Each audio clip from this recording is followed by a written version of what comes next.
their chances of success. That seems reasonable on the surface, but as a practical matter, being specific helps. How many employers say, I wish we could find someone who will do just about anything? Yet that is what many candidates say. Carefully narrowing your skill set can transform. The frustration many are feeling is real and justified. Kenneth Barrett said that after the county commission. Can help lead to your next job. With Your Next Job, I'm Stephen Greenberg. It's the Prentice Allsup Heating and Air Coach's Corner. This is Primetime Sports, WGNS, Murfreesboro, Smyrna, 1019, 100.5, AM 1450, WGNSsports.com, Big G TV, streaming video, and always at the game. The game. It's where you've had breakfast with the coaches for decades. It's the Prentice Allsup Heating and Air Coach's Corner, fueled by Donut Country and McDonald's. We'll sit down with the coaches to talk about their most recent games and the matchups ahead. Now from WGNS and Big G TV, it's the Prentice Allsup Heating and Air Coach's Corner. All right, good morning, everybody. Welcome in to our Coaches Conversation, Week 4 in the books. And it's time to talk with all the coaches here this morning. We've got a full slate of Coaches Conversation here today, so glad you're on with us here on this 13th of September. A very pleasant morning out there right now. Going to get warm today, and we had our false fall, and now maybe fall will sometime return. Not this next week, at least from the weather that we're seeing. But it was a good night for high school football. Once the sun went down, things got very comfortable, and had a nice time over at Rockvale last night. They had Military Appreciation Night, had lots of camo going, and Black Hawk helicopter flew in, and people got to take a tour at that, and it was just a really fun night over there at Rockvale. And Coach Counts got his second win in as many weeks, and in region play undefeated as they defeated Stewart's Creek 31-10, so that kind of takes us down our Jennings and Ayers Funeral Home scoreboard this morning. So that was the Rockvale final. We've got the podcast up if you missed that game, and we'll have the video podcast also on that coming up here shortly, or you can check it out in the video section on our Big G TV channel on YouTube. So you can find it right there. Siegel last night, a winner over Smyrna 13-10. Tight game. I think there were, I know the last field goal attempt with 16 seconds by Smyrna was about a 22-yard or something like that, and came up without getting that triple, and it was a Siegel win, 13-10. Riverdale a winner over Laverne, 44-7 last night. Oakland continues to roll as they were winners 38-6 over Pearl Cone. And that's, of course, a non-league game. Also, Blackman not in the league play last night, and they defeated Nolensville 42-7. MTCS, they were playing a region game, and they defeaat Grace Baptist Academy out of Chattanooga, down in Chattanooga, 63-0 last night. It was 35-0 at halftime, so they kept the thing. I guess they kept the pedal to the metal, if you will, in that second half. Donaldson Christian Academy defeated PCA 28-7. That's PCA's first loss of the season. And on Friday night, down by a couple of touchdowns, the Eagles come roaring back, but fall just short at Cascade 24-21 on Thursday. So that is a look at your Jennings and Ayers Funeral Home scoreboard. The games ahead that we're going to be talking about this morning. Our broadcast game next Friday night will be Smyrna hosting the Rockvale Rockets. Smyrna will be looking for their first region win, and Rockvale trying to keep that undefeated streak in the region going. It's Blackman versus Laverne. Siegel will take on Oakland at Siegel, and Stewart's Creek will host Riverdale. Eagleville back at home versus Cornersville. MTCS will host Concord Christian, and PCA travels to Notre Dame on Friday night. Everything on Friday this week. No Thursdays on the schedule here. Our schedule here for the Coaches Show this morning. In just a few seconds here, we'll have Riverdale conversation with Will Kreisky, then Smyrna and Blackman between then and, now at 9:45. Danny Brewer will have that conversation for you today. Then John will bring you Laverne, Oakland, Stewart's Creek, and Rockvale between 9:45 and 10:45. 8:45 this morning, and I'll wrap things up this beautiful Saturday with Siegel, Eagleville, and MTCS Cougar Corner, which hits the air around 11:15. So let's go ahead and jump into the coaches' conversation on WGNS, Murfreesboro, Smyrna, and Big G TV. Danny Brewer and Riverdale Conversation gets us kicked off right after this.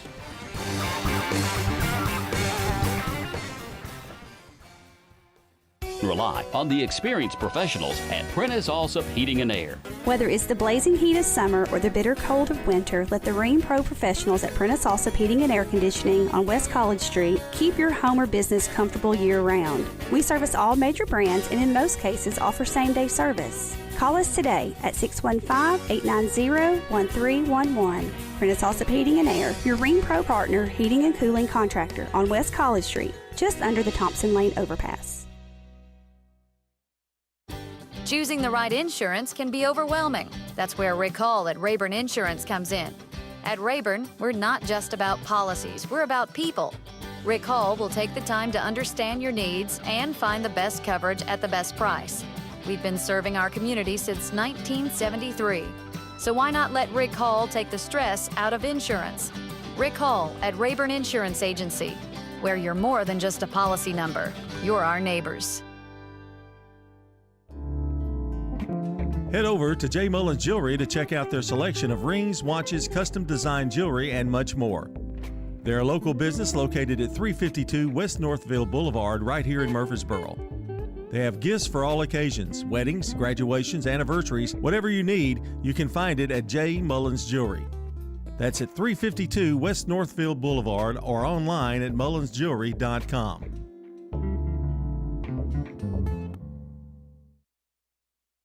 It's the Prentice Allsup Heating and Air Coach's Corner, fueled by Donut Country and McDonald's on 1019 100.5, 1450 wgnssports.com and Big G TV.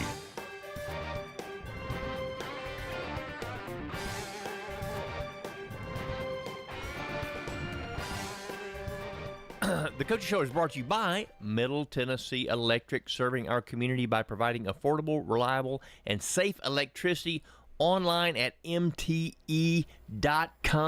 Danny Brewer here. You know I'm better than a buttermilk biscuit right now because I have got the big warrior with me, Riverdale head football coach Will Kreisky. We're kicking off the Coach Show this morning. Coach Kreisky, how are you? Good, doing well this morning. You know, a little long night, but it wasn't as long as last Friday with no rain delay or anything, so it was good. Went over to Laverne. Kids played well. Not consistent, but they played well. I was proud of them to bounce back. What I was really impressed with this week is our work Monday through Thursday. I think this was our best preparation that we had this season, the focus to detail, and just the way they prepared every day. I challenged them all week. Do they just want to be average, or do they want to be an elite team? And they really worked hard. Now, we did have mistakes and weren't consistent at times offensively last night. And, again, that's going to come. Like I was telling you out there, we haven't started the same 5 offensive linemen any games, back-to-back. So, we're trying to get consistent. Losing LeBron Shelburne was a big loss for us, and we're trying to find the pieces up front, and those guys are working hard to get it corrected. We've moved Eli Clark all around on the offensive line, and he's just buying in and saying yes, sir, and doing what we ask him to do. And the other guys are, and we've played 8 guys up there, 8 guys up front, and once we find that consistency, we'll be all right. I'm not saying we play bad. I'm just saying we just got to be a little bit more consistent and cut out little minimal mistakes. Alignment issues, drop balls, missed assignments up front. But we're getting there. Gavin's getting better. He's leading them. Corbin Reynolds played a great game. I think he had, 8 receptions, maybe 190 yards and 4 touchdowns. So, I can't come up here and say we played bad, but like I told Coach Barnes, I know Coach Barnes Coach Barnes is a heck of an offensive coordinator, but he's changed my mindset. I've said that many times. I want 50+ every week. That's just my mentality now, and what he's brought to the program and what he's brought to me. Before I had Coach Barnes, I was fine with 10-7 wins. If we win as long as we win, I'm fine. I want that grinded out. Right. A defensive battle. And now he's got me to buy in 100% on the offensive side of the ball and throw it around and score touchdowns and score fast and score as many as you can. And, you know, I enjoy it. It's a challenge. You know, it's a challenge each week, and it's a challenge for our kids, and it's just a standard that we've set at Riverdale and what we want at Riverdale. Every time we touch the ball, we want to score. Well, when we talk about increased expectations, that's good for the program, good for you, good for the kids, good for everybody. You agree? Yeah, it's really good for the program and the kids, and it just sets a standard, and they buy into it, and they want that, and they believe in that, and you know it's awesome. The defensive guys bought into it too, and they fly around and they try to have a shutout every week. So, you know, they do. Coach Rail and them do a great job in preparing, and you know Laverne's a good football team. Chris Johnson is somebody I highly respect. You know, Chris Johnson is doing a great job at Laverne and working hard. Those kids come out fired up, ready to play last night, and you know he got that program going the right direction. There was a big Riverdale connection last night with the Laverne staff. You know, Chris with his son CJ. CJ played for us, and CJ was a heck of a football player and a kid that I love. And my son was mad at me that I didn't tell him that CJ was on the staff because my son was coming. I thought he was coming to give me a hug, but he was running to go talk to CJ.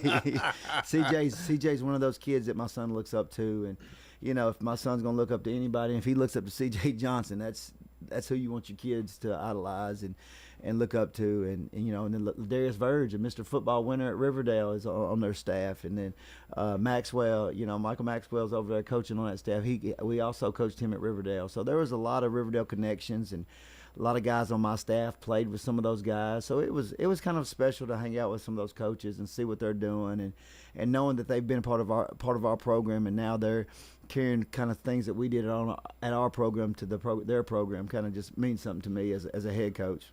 Well, it's your footprint and your footprint on the county. And when we talk about the county football community, pretty special around here, isn't it? Yeah, it is. You know, it's tough on Friday nights, and you know, coaches, you know, because we're all competitive. But at the end of the day, man, we got a great coaching community here. We got great coaches. I mean, every staff is unbelievable. Every staff in this county works tremendous hours to make sure their program's top notch. And you know, like we said, we respect everybody around here because everybody puts in the work, tries to be great.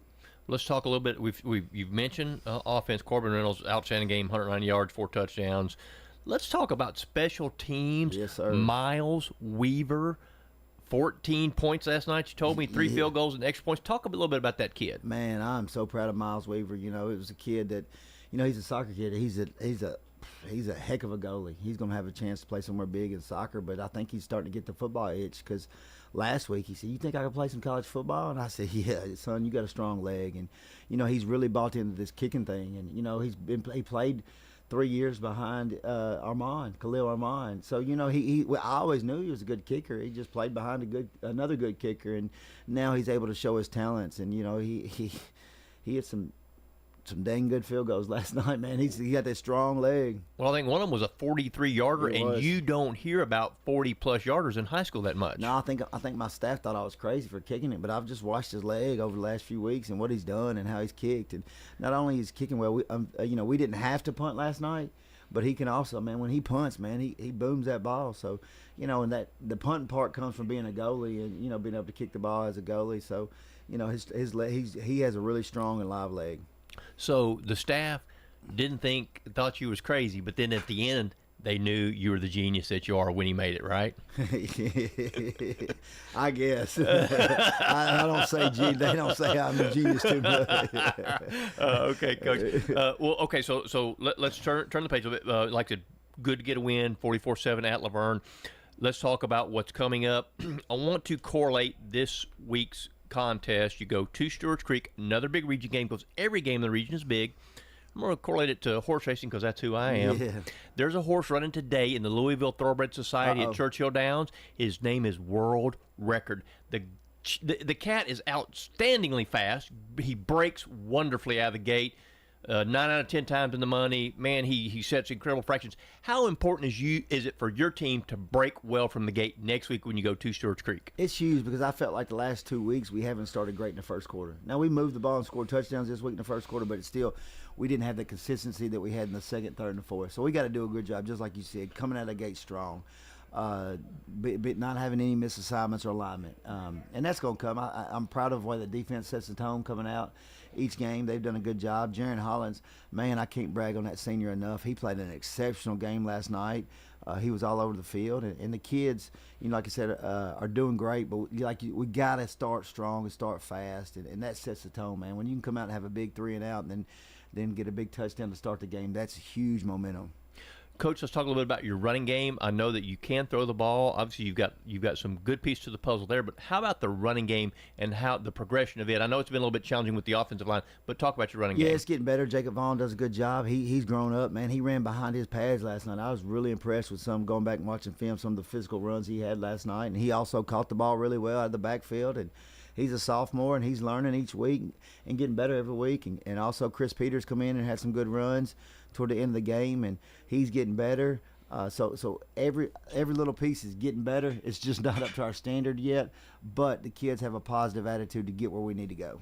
Talk about the progression, week 1, week 2, week 3, week 4. Now we're going into week 5. Talk about the progression. It is crazy. Talk about the progression of your team so far. Yeah, they're getting better every week. Offensively, we're moving the ball better. Defensively, we're getting stops when we need to get stops, bowing up our neck and playing. We had an interception last night. Prince Curry, and that was great to see that kid make a play, man. He works really hard at practice and does a great job. And Dre Ote finally got some reps last night. He's been out all season due to a knee injury from 7-on-7, and he's going to progressively get better each week. So, we're getting a couple of pieces back, and a couple guys are starting to get familiarized with their role. And I can't brag enough on Hudson Fuqua and the leadership he has on that defensive side, getting everybody lined up, making sure they're doing their job correctly. The depth, because depth is something that's obviously very important. Talk about your depth a little bit, developing it. Depth is huge, and we haven't always had that at Riverdale since I've been there. And having 160 kids in your program, you got to develop depth, and you got to get those guys ready and ready to play, because they never know when their number's going to be called. Coach, we appreciate your time, and obviously wish you the best of luck. If you want to see a good football game, I got a feeling it'll be happening next Friday night at Stewart's Creek. Appreciate your time. Wish you the best of luck. Will Kreisky, Riverdale High School. The Coaches Show is brought to you by Edward Jones Financial Advisor Lee Colvin, who will work with you to develop a complete, tailored strategy to help you achieve your financial goals. That's Edward Jones Financial Advisor Lee Colvin.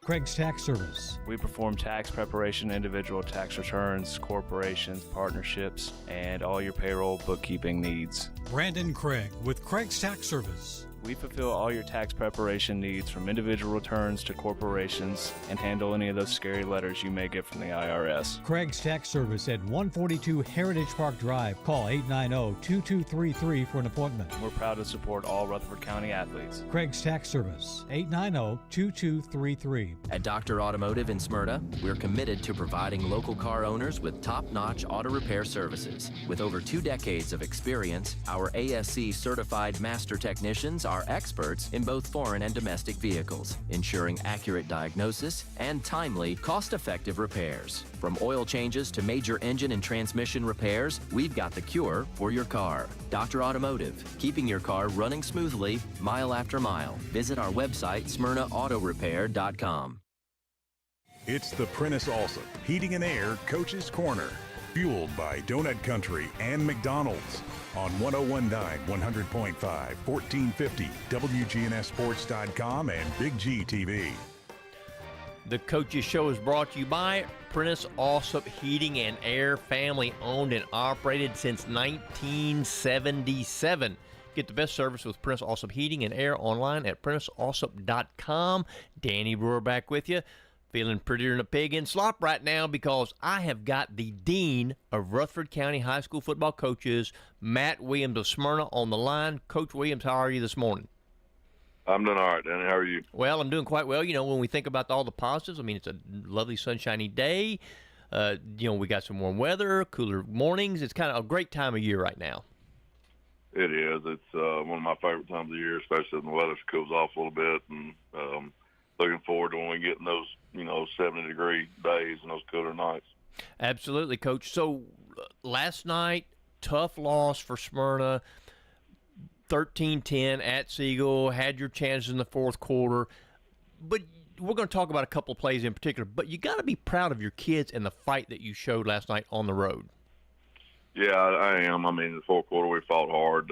We put ourselves behind the 8 ball a little bit in some situations, but, I thought in the end, Zeke Key, our quarterback, was his first start as a varsity player, and I thought he showed some moxie and made some plays outside the pocket that was encouraging to see. You had some kids that may play. R.J. Williams makes a big catch on the 4th and 20 to give us a shot there at the end, and I thought our kids did a good job managing the 2-minute drill. Had to kill the clock a couple times, and I thought they did a good job executing those things. And we just put ourselves, like I said, behind the 8 ball early and had some mistakes. But at the end, I thought we did a good job fighting. And we missed 2 field goals last night. Daniel Aldana, our freshman kicker, has done a really good job for us up to this point. And we've struggled. It's not no secret. We've struggled offensively, and especially in the red zone. There's been a lot of times where he's kicked field goals for us in those situations and done a great job. And, like I told him last night, he was devastated on, that missed kick at the end. But, it shouldn't have come down to that. There's a lot of plays, and it's never one play. So, we should have executed better in the red zone earlier in that game. And we gave up a couple. I thought our defense played outstanding. I'm not going to say anything bad about the defense other than we gave up a big play early that, was sort of uncharacteristic of what we've done. And, clean some of those things up. It's a different ball game, but hats off to Siegel. They also played really hard and did what they had to do to win the football game. It was very exciting. Even though there was no score in the second half, it was still extremely exciting because of all the hard hitting and the big plays on defense, especially. I want to talk about a couple of kids for you guys. Zarin Butler, 8 tackles and a sack last night. How about that kid? Yeah, Zarin's he's been that way every game he's played in, and Zarin's just a really good football player, and he's sort of injected himself in the lineup and made plays every time he's been in there, and he's a guy we've got to have on the field. And a great kid, fun to be around, enjoyed the coach, just wants to do good for his team and his teammates. And we've got a lot of kids like that are just team guys that are bought in, and we've got a few that to get more that way, and we're working on that group. But Zarin is one of the prime examples of a team player and a kid who plays his rear end off. And I thought Jerry Martin last night was all over the field. I mean, he was physical and did a really good job. They got a big offensive tackle, and we put him on their big 77 all night. And that kid's SEC, recruit. And I thought Jerry more than held his own there. You took the words right out of my mouth. Jerry Martin, a machine. I mean, I love watching that kid play football because you're right. When I saw the matchup there, I thought, okay, well, I'm gonna kind of spotlight on this, and let's see what Jerry does against it, because 77 is a mountain. I mean, the kid is a mountain, and Jerry whipped his tail all night long. 12 tackles and 2 sacks, and from a defensive lineman standpoint, 12 tackles, pretty incredible, isn't it, Coach?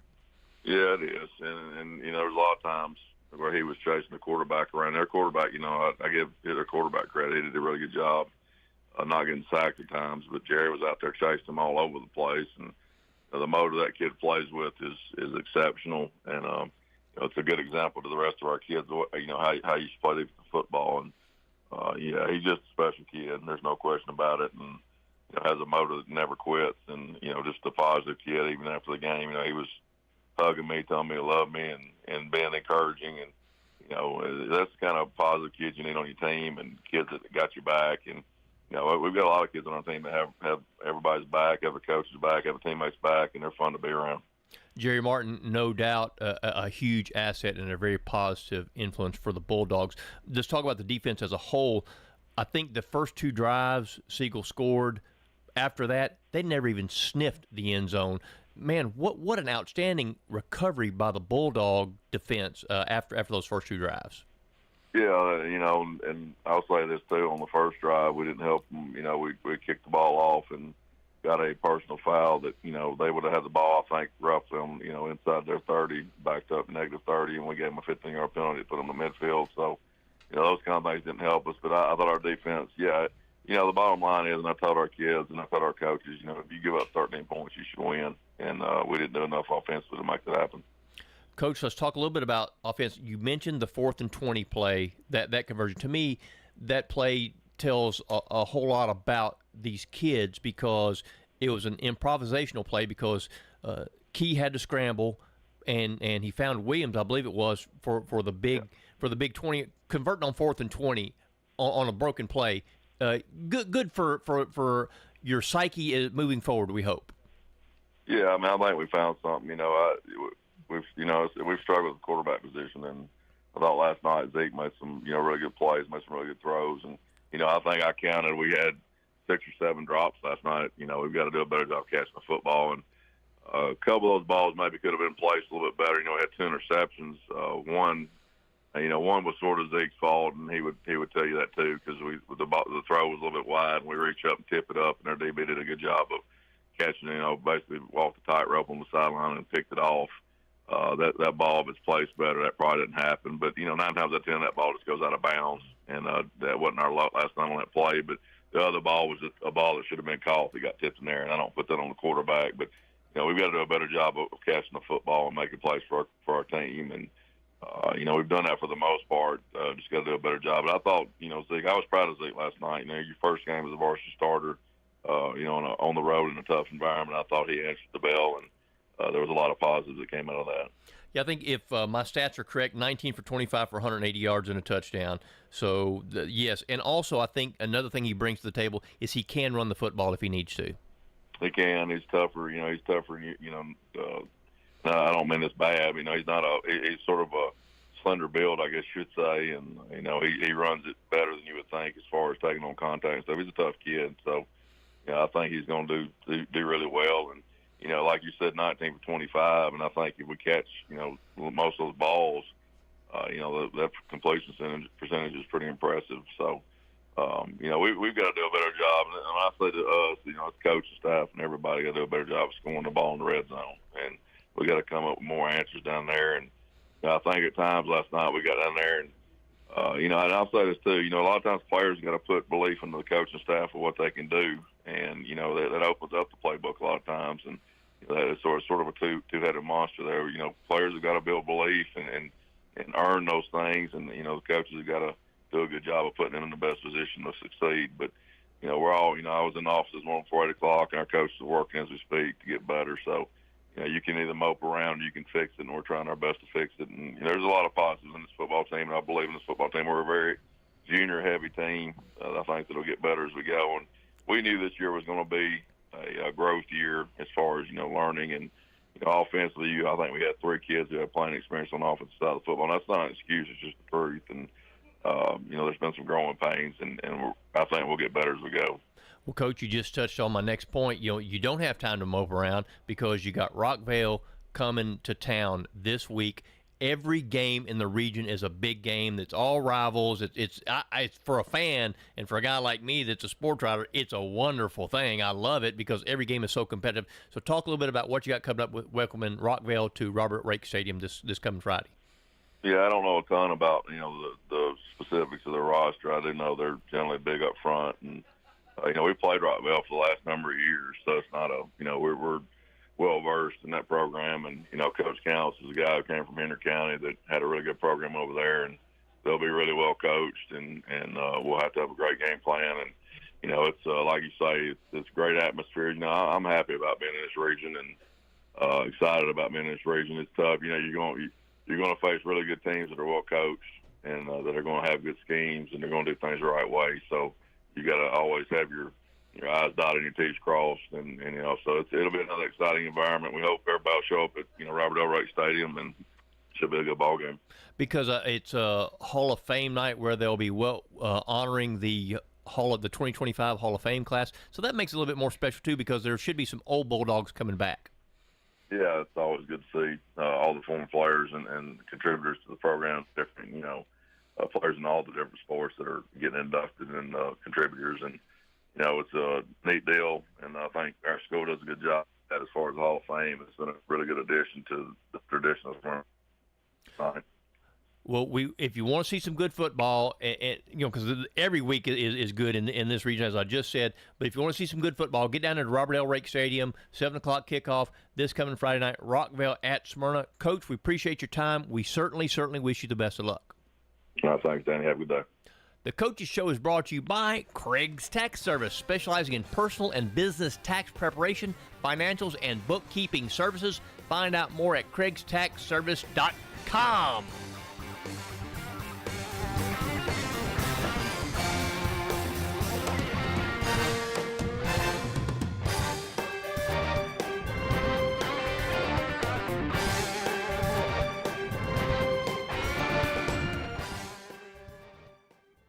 The frustration many are feeling is real and justified. Kenneth Barrett said that after the county commission denied raises for deputies this year, and as sheriff, fair pay will be a top priority. We need to figure out how we can get ours comparable to other agencies and start communication with the county commission to try to get less steps at a higher percentage. With nearly 30 years at the sheriff's office, Barrett brings servant leadership, accountability, transparency, and fairness. Learn more at KennethBarrettForSheriff.com. Paid for by Kenneth Barrett for Sheriff, J.M. Stewart Treasurer.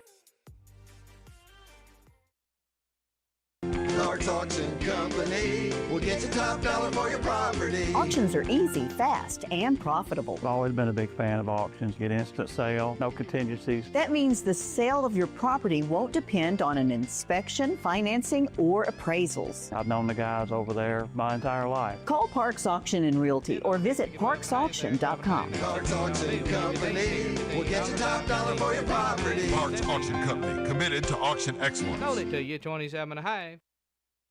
You've heard people say, you know your work by your name, but there's no better name for residential and business concrete work than Dan France Concrete. From basic slabs to decorative stamping, for your next concrete project, call Dan France Concrete, 615-642-5152. This is Dan with Dan France Concrete, wishing all Rutherford County student athletes a great season. Study hard, play harder, and be safe. Trust me, Dan is committed to the community and will offer you a great product. He'll stand behind his work and make sure you're satisfied with every aspect of the work. Dan France Concrete. At Middle Tennessee Electric, we see the lines that link us all, illuminating our neighborhoods, empowering our businesses, and helping us to recharge. Because we believe in the power of good energy.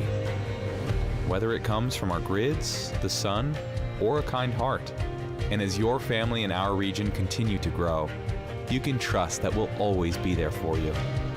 Middle Tennessee Electric, bringing good energy. It's the Prentice Allsup Heating and Air Coach's Corner, fueled by Donut Country and McDonald's on 101.9, 100.5, 1450, wgnssports.com, and Big G TV. The Coaches Show is brought to you by Sir Pizza, whose 3 Murfreesboro locations offer a huge selection of mouthwatering pizzas, sandwiches, pastas, and wings. Order your favorite pizza online at sirpizzatn.com. Danny Brewer back with you. I'm feeling mightier than a magnolia tree right now because Matt Kreisky, the mastermind of Blackman football, the undefeated Blackman football. I can say that, can I, Coach? You can. We got to take it one game at a time, and now I told the kids after the game, you know, all week I preached to them, you know, how are we gonna handle success? You know, we had a huge win the week before. Are we gonna have a letdown this week? Nolensville was a really good football team, a gritty football team.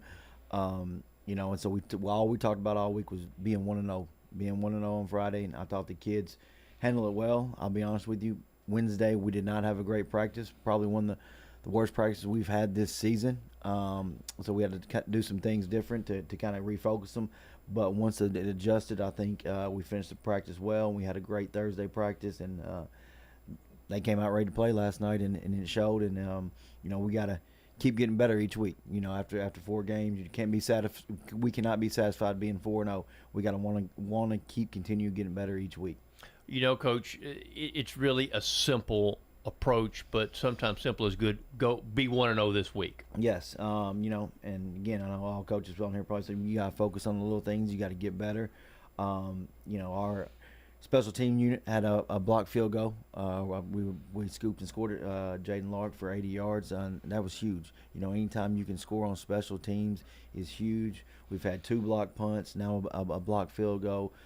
Coach Holman and Coach Gregory do a great job with our special teams, you know, and so it's huge. We put a huge emphasis on special teams, you know, with our kicker Tyler Bombosen, who does a great job, you know, and we're very fortunate. His father's the men's and women's soccer coach at Blackman, so he's able to help us. He was a college kicker, so he's able to help us out with some of our special team stuff too.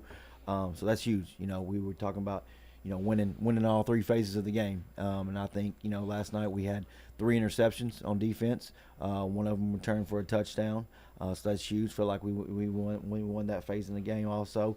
And the defense helped out the offense. Gave us a short field all night long, so we were able to move the ball and wasn't really put in bad positions during the game. So very, very fortunate of that. I believe we had Javion had, I think, around 135 yards passing and also a rushing touchdown. Micah Nance and Jabari both had a great night running the football. So it was a good complete game. Thing I told them before the game, I would like for us to start out fast. 35-0 at halftime. I feel like we haven't done that since I've been at Blackman, and I was pleased with how we came out with our energy and intensity last night. Well, sometimes a good racehorse gets out of the gate, So this 42-7 was the final, and you scored on offense, on defense, and on special teams touchdowns. Man, like you said, you got to be pleased with that overall effort. Yes. Like I said, all 3 phases of the game are very important, and when you score in all 3 phases of the game, it's hard to lose. And I was very proud of the kids last night of how they did and how they handled themselves throughout the game. And I told them I've been in a situation where we were up 35-0 at halftime, and we went into overtime. And so I said I don't want to see that. I don't want to see us. The game's not over. So we went out there offensively. We got the ball at halftime. We drove down and scored. So I was pleased with that. So we were up 42-0, and then we were kind of we kind of be able to cruise.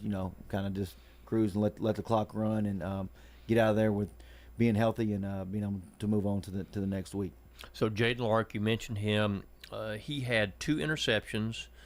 One, he was a pick six for 30, returned 35 yards, and he's the one who returned the field goal, the block field goal, 80 yards for a touchdown. Let's talk about that block field goal and what kind of a momentum swing that, because it looks like you're going to give up points, and then bam, instead of giving up 3, you're getting 6. Yeah. How about that? That was huge. Emory came off the edge, laid out, blocked it, and I tell you, one of the most impressive things, we've not really worked on it. We have had with our punt unit. A punt return, but we set up a wall. Those linemen, Nacho, and then those guys set up a wall. Lark, as soon as he scooped it, he didn't know which way to run, and then he found all the coaches were yelling. They set up a perfect wall on our sideline, and we were able to run down it. And I give credit to the kids. That they were smart enough to do that, and they were able to do that. We got, when Nacho's running down the field, he's almost if you know Nacho, he's 6'3", 6'4". He's a big offensive line, plays some defensive line for us, but he was running as fast as he could, just as excited as Jaden when Jaden scored that touchdown. And those are things you like to see, is other kids celebrating those types of things, and that's what we're starting to get to. It's just we're starting to realize like we're a team, and it really doesn't matter who's scoring the touchdown or who's making the big play, as long as we're doing things good to help the team. And I think that's what I saw last night. That's what I was most impressed with. Javion threw a touchdown pass to Brylan. Brylan's a huge target for us, a huge body, a great receiver for us. But I saw him celebrating other guys. I saw Brylan celebrating other guys' touchdowns more than whenever he scored a touchdown. Those things that I like to see, and those things that as a team you want to become better at, because a lot of days with social media and everything else, we get caught up with the individual stuff, and then sometimes the team aspect kind of escapes a little bit, but not really seeing it with these guys right now. And so I was really impressed with that and how everything was handled last night. And so it was fun. It was a fun game to be in. And like I said earlier, I have not been in a type of game like that since I've been here at Blackman. So it was exciting to be a part of. So I want to circle back real quickly on the block field goal just one last time. All about effort. From what you're telling me, kids lay out, scoop, all about effort and team effort. Yeah, it's all, like you said, it's all about the team, and that's the thing. Started with Emory laying out. Then the second point of emphasis, the line made a wall. All right, and then third, Jaden finds the wall and then runs it 80 yards, and then somebody like Nacho celebrate. And so that right there was just, my coaches and everybody gets on to me, and they say I don't smile enough, but that put a smile on my face, and I was really, really proud of that at that moment. So, Coach, let's talk a little bit about, you mentioned that you haven't had a game like this since you've been at Blackman, because Nolans was a pretty good football program. Yes, they had an outstanding quarterback. He was really impressive. He can throw the ball, he can run the ball. It was tough to defend. Their offensive staff did an excellent job preparing for us.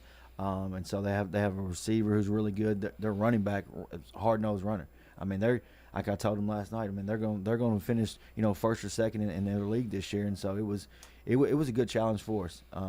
And so really impressed with them and their team. They're well coached. Coach Stidham does an outstanding job. So it was a good test for us. So let's talk a little bit about your version of the Blackman way. You had a great game last night. The week before, a huge win for you guys against one of your big rivals.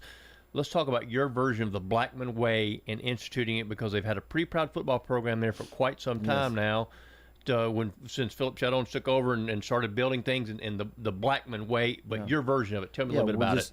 Just hard workers. We're gonna come to work each and every single day, no matter what the situation is. And anytime that we're faced with adversity, we're gonna know how to handle it, and we're gonna do it the right way. And that's the way, I want this program to be recognized as doing things the right way, not when things are good, but at all times. And that's what we try to enforce, and that's what we try to do. When we come out on Friday night, if we say that we're wearing white tights with our uniform, everybody better have on white tights. We're going to look the same. There's not one person that's going to be bigger than our program. We're all going to be the same. I mean, and so our jersey says Blackman. It doesn't say anything individually, and so that's how we're going to do things. We're going to do it the Blackman way, because we're the Blackman community, and that's what we want to be recognized is winning the right way, doing things the right way at all times. Chopping wood and toting water, right, Coach? Yes, sir. Okay, so let's talk a little bit about what's coming up. You go. Is Laverne home or away this week? Laverne is home. Laverne is home. Yep. So you host Laverne. The importance of keeping the momentum going, like I just mentioned, huge win last week, great game last night. Keep the momentum going. The pressure that you face there. Yeah, we got to keep offensively. We got to keep being balanced. If you look at our stats offensively, I think we have 526 yards passing for the year, and we have 546 yards rushing for the year. So that tells we're a pretty balanced team. And when you prepare for us, you've got to prepare not just for the run game, but you got to prepare for the run and the pass. So we got to keep getting better in those areas. Defensively, we got to keep doing what we're doing, flying the football, creating turnovers, and not having any missed tackles. They've been doing a great job defensively, and special teams. We got to continue to get better and make a difference in the special teams game, because that's huge, and not overlook any opponent this year, because every opponent in our league is well coached and going to be prepared each and every Friday night. The special teams, I just want to touch on that one more time. You've had 2 block punts and a block field goal this year. Those are always huge momentum plays. They are, and it can change the outcome of a game. And I think, like you mentioned, once we had that blocked field goal, it kind of took a little energy out of Nolensville, because they felt like they were going to get 3 points, and it turned in our favor where we got 7. Coach Matt Kreisky, we certainly appreciate your time. Wish you the best luck. If you want to see some good football, because, you guys are rolling, get over there to Blackman this week when they host Laverne at the Inferno. Thank you. I appreciate you having me on. Yes, sir. Happy to do it. Coach Matt Kreisky. The Coaches Show is brought to you by State Farm agents Andy Womack, Dana Womack, Celeste Middleton, Alex Williams, Ron Reeves, and Emerson Williams. Like a good neighbor, State Farm is there.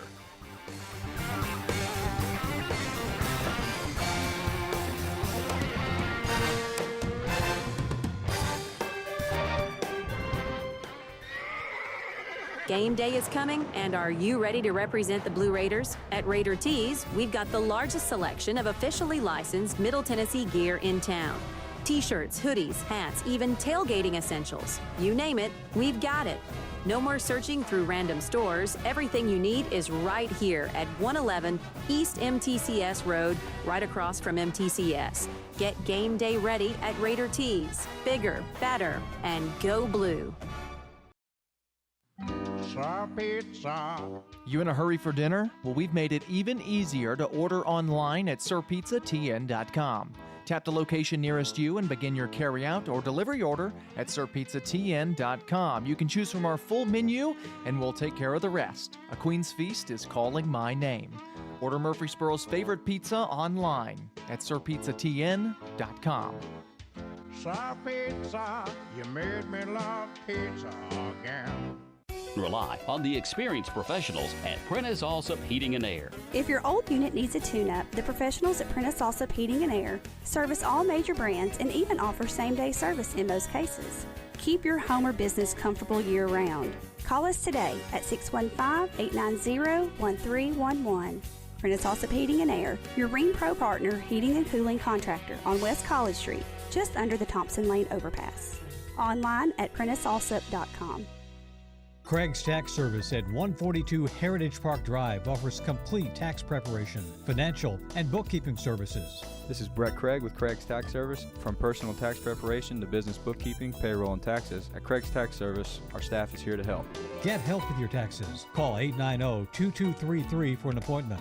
As a former Siegel Star football player, I know the importance of the high school sports experience. Good luck to all county student athletes. Craig's Tax Service, 890-2233. Since 1989, Franklin's Printworks has been Rutherford County's trusted print partner, delivering high-quality, fast turnaround printing for businesses, organizations, and individuals. Letterhead, envelopes, business cards, brochures, booklets, all that is still our bread and butter. We do it every day. Jeff Carlton with Franklin's Printworks. The needs have evolved for most businesses, and they're looking for a large format capability, or they're looking for a direct mail capability. We're glad to help with those. Franklin's Printworks, your local printing experts. Winners Trophies can help you with customized awards for any occasion. Owner Kelly Hockenberry continues to provide awards for sports teams, churches, recognition awards, and more. Call Winners Trophies at 904-6002. That's 904-6002 for the best in quality, service, and pricing. You can also email Kelly, winnerstrophy@comcast.net. That's winnerstrophy@comcast.net. Any award for any occasion. Winners Trophies, 904-6002. It's the Prentice Allsup Heating and Air Coach's Corner, fueled by Donut Country and McDonald's on 101.9, 100.5, 1450, wgnssports.com, and Big G TV. And this portion of the Coach's Show is brought to you by Ideas Tees, who will be happy to help you fulfill all of your imprinted apparel, embroidery, and advertising specialty needs. Find out more at ideastees.com. John Dinkins here with you for the what you call the middle half of the show. And Chris Johnson of Laverne Wolverines joining me. And Chris, another tough night, but as we were looking at scores, you all played them pretty tough at the early going against Riverdale. Yes, sir. I mean, it seems to be our forte here lately. The first half, we're in it. I think down the stretch, depth and things of that nature starts wearing on us. You know, guys start showing fatigue. But we saw some great things from some guys last night. Of course, you know, this was a simple case of Riverdale, who has championship pedigree, guys that have experience, just kind of leaning on us a little bit, and it kind of took its toll.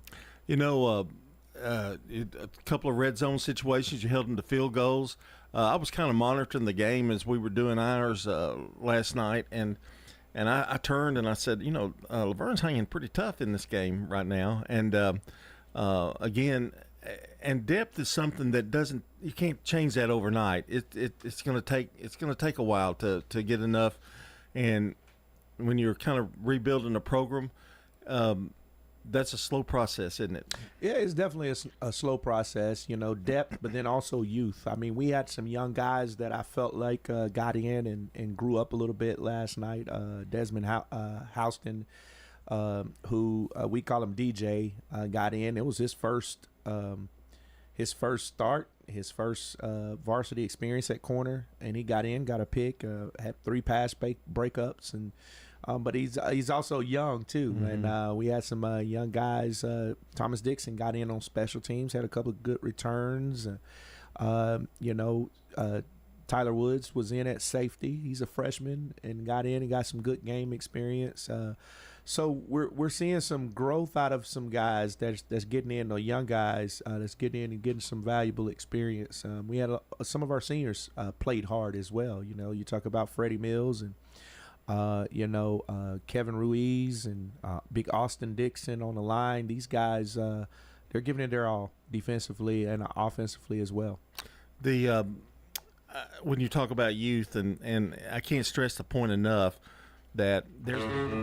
Get ready for an unforgettable night and support First Shot. Autumn at the Alley is coming to Oakland's Mansion Tuesday, September 24th from 6 to 9 p.m.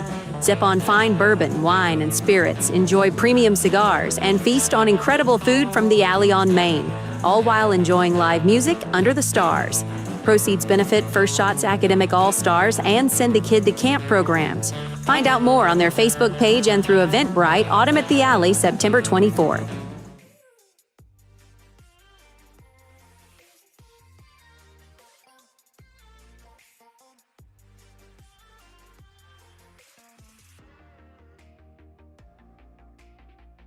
To practice with, it's hard to show guys like, no, you're gonna have to be faster, you're gonna have to be bigger, you're gonna have to be stronger, and then when you go play against that, it's like, oh, okay, we get it now.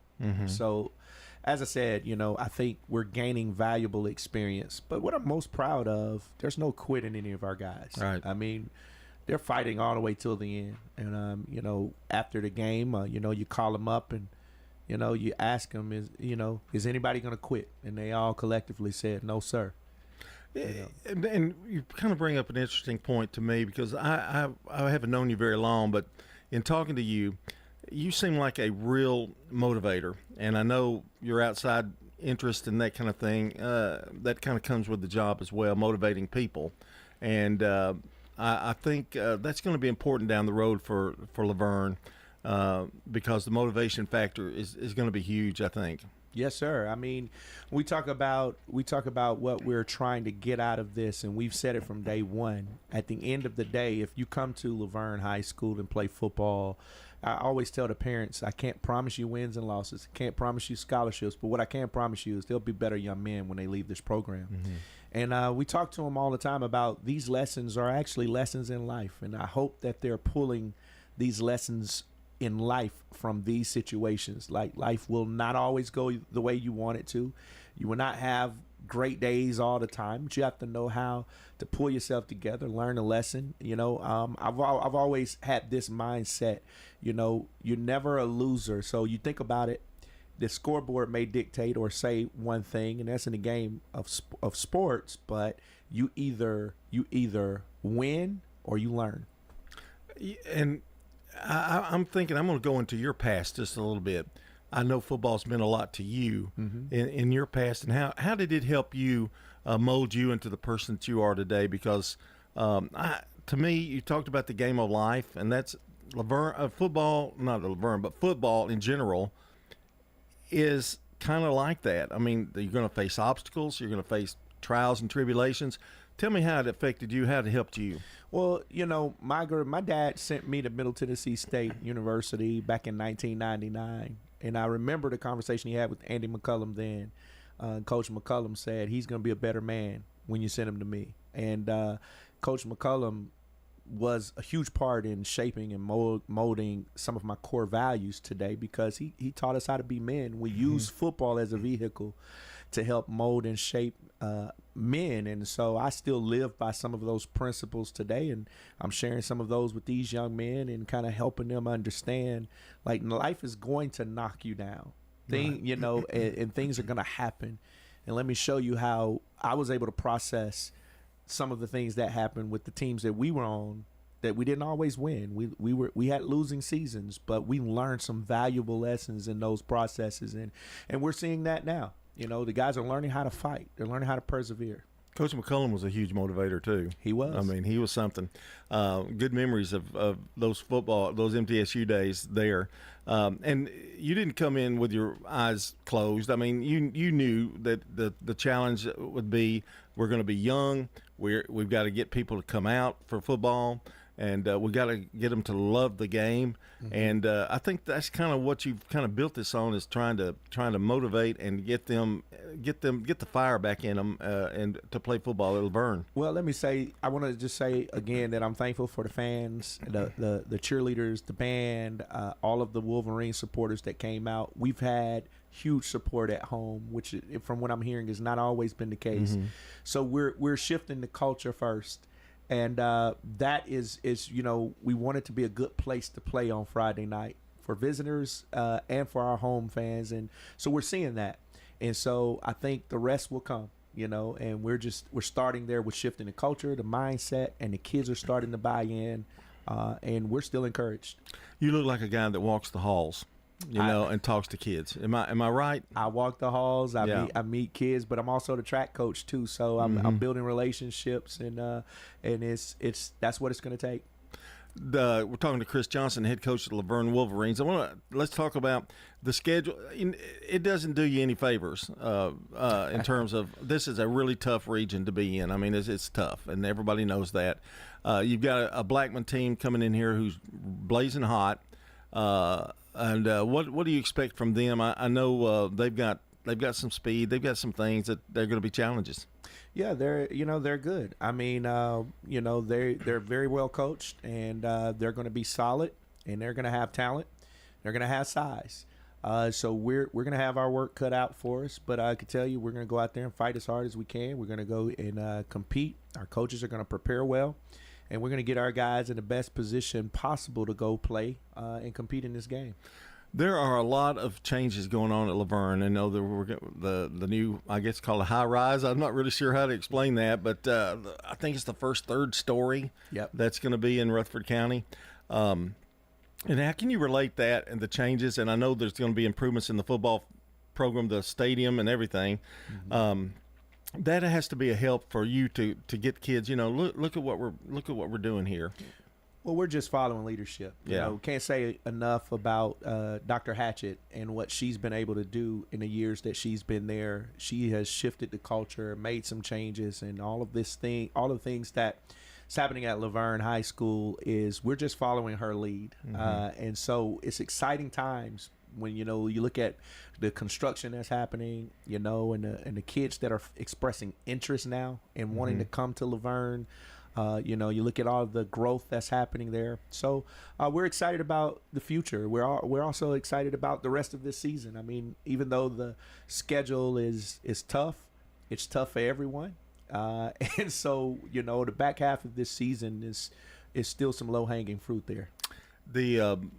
I would think Dr. Hatchett, I was actually her principal in middle school, and she was an athlete herself, so she knows the trials and tribulations of things of going and first year and that kind of thing. So it's good to have that person there behind you. It really is. Our administration staff, Dr. Hatchett, Coach Jones, our AD, all the way down to teachers who have expressed support for our student athletes. It has been amazing to see, and I'm excited about how everybody's pulling together. I think when the high rise is we're in and that kind of thing, and I know turf, all those kind of things. There's more to being a football coach than wins and losses too, isn't it? I mean, there's a lot of responsibilities that are placed on you that, and you knew that going in.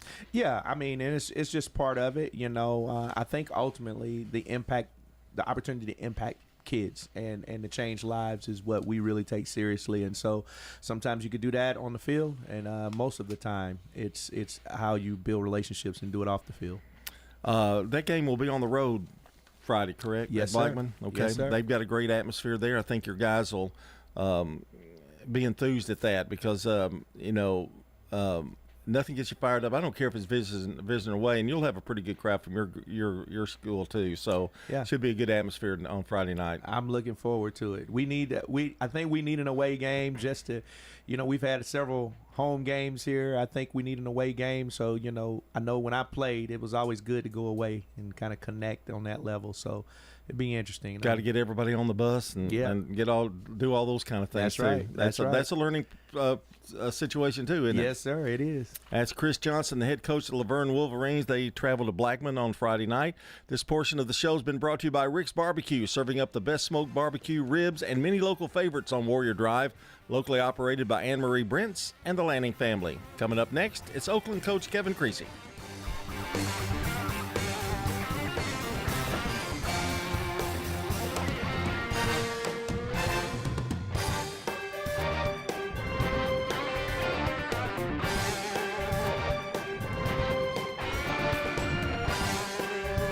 Catching up with Anne-Marie Brents at Rick's Barbecue, 212 Warrior Drive, another one of our great local businesses. Yeah, it's a big family business. Knowing that my grandparents started it, to see it evolve and what it is now, it's just been really cool, and I love it. It's just something I'm very passionate about, and customers have been great to us as well. Whether it's a quick meal, feeding the whole family, or catering, Rick's Barbecue can handle it all. It's really something I'm really passionate about, very blessed and thankful for. Rick's Barbecue, 212 Warrior Drive. In Rutherford County, you know how much it means to have neighbors you can count on. I'm State Farm Agent Andy Womack, here to help life go right when you combine home and auto insurance. Call me today at 615-890-0850 and let me save you money and time. In Rutherford County, you know how much it means to have neighbors you can count on. I'm State Farm Agent Alex Williams, here to help life go right when you combine your home and your auto insurance. Call me today at 615-898-1150 and let me save you money and time. Hey there, it's Brian, and I wanted to share just one reason why I've been a customer of First National Bank of Middle Tennessee for years. What I love most is how they're always there for me, no matter what I need. You know, I know I'm not just another number. When I have a question, I can count on getting a real answer from a real person who knows me and my financial goals. They're always showing up for me, and they can for you too. First National Bank of Middle Tennessee. We show up for you. Member FDIC, Equal Housing Lender, NMLS 401715. Tennessee Orthopedic Alliance are the leading experts in sports medicine and performance, and the team physicians for NFL, college, and high school athletes across Tennessee. TOA offers same-day appointments, walk-ins, and urgent care for acute orthopedic injuries that can't wait. TOA is proud to support Rutherford County high school athletes. Having a specialized care team you trust can make all the difference in your athletic journey. To find a TOA location near you, visit TOA.com. How about a fix for your sweet tooth? Donut Country is open 24 hours a day to cure your cravings. They've been serving up the freshest donuts in Murfreesboro since 1978. There's just something different about donuts from Donut Country. Bo and Cindy Davis and their wonderful staff will greet you with a smile, and you'll see all donuts aren't created equal. Fresh donuts anytime you want them, 24/7 at Donut Country on Memorial down from Clark. And they're open each morning on Middle Tennessee Boulevard. Check out their Facebook page for specials and promotions. Nothing else compares to Donut Country. Open 24 hours. Quick, convenient, efficient. 3 words that we all hope to experience when we do business. Our goal at JHA Company is to bring just that to an industry that's traditionally dictated to the customer when it's time to do business. Whether you're purchasing class pictures in a yearbook, class jewelry, a letter jacket, school spirit wear, or senior graduation products, we strive to make the experience quick, convenient, and efficient. Find out more at jhacompany.com. JHA, your one source for an unparalleled scholastic experience. It's the Prentice Allsup Heating and Air Coach's Corner, fueled by Donut Country and McDonald's on 1019 100.5, 1450 WGNSsports.com and Big G TV.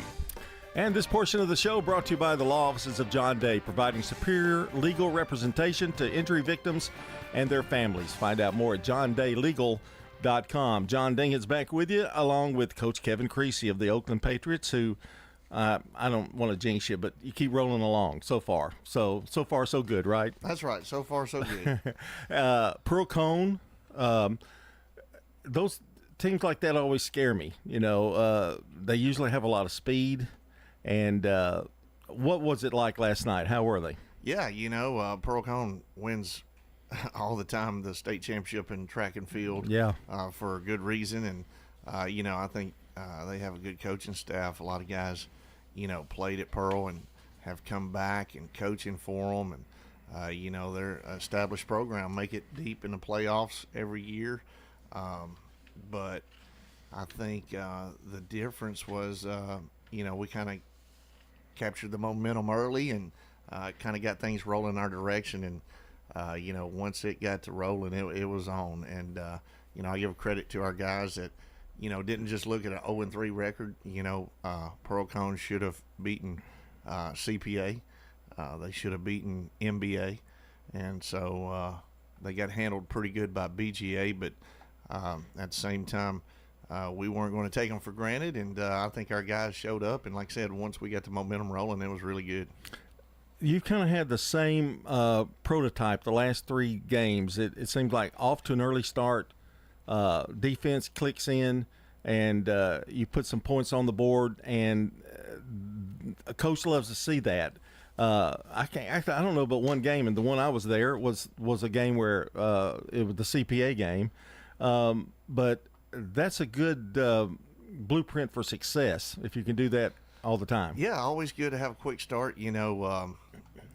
We really kind of stalled inside their red zone. Had a bad snap, and it led to us not converting a 3rd down and 3, and so we end up kicking a long field goal. And Jose Hernandez is one of the best kickers in our region, and he nailed it right through the upright. So we took a 3-0 lead, but they felt pretty good about it because they stopped us from getting in the end zone.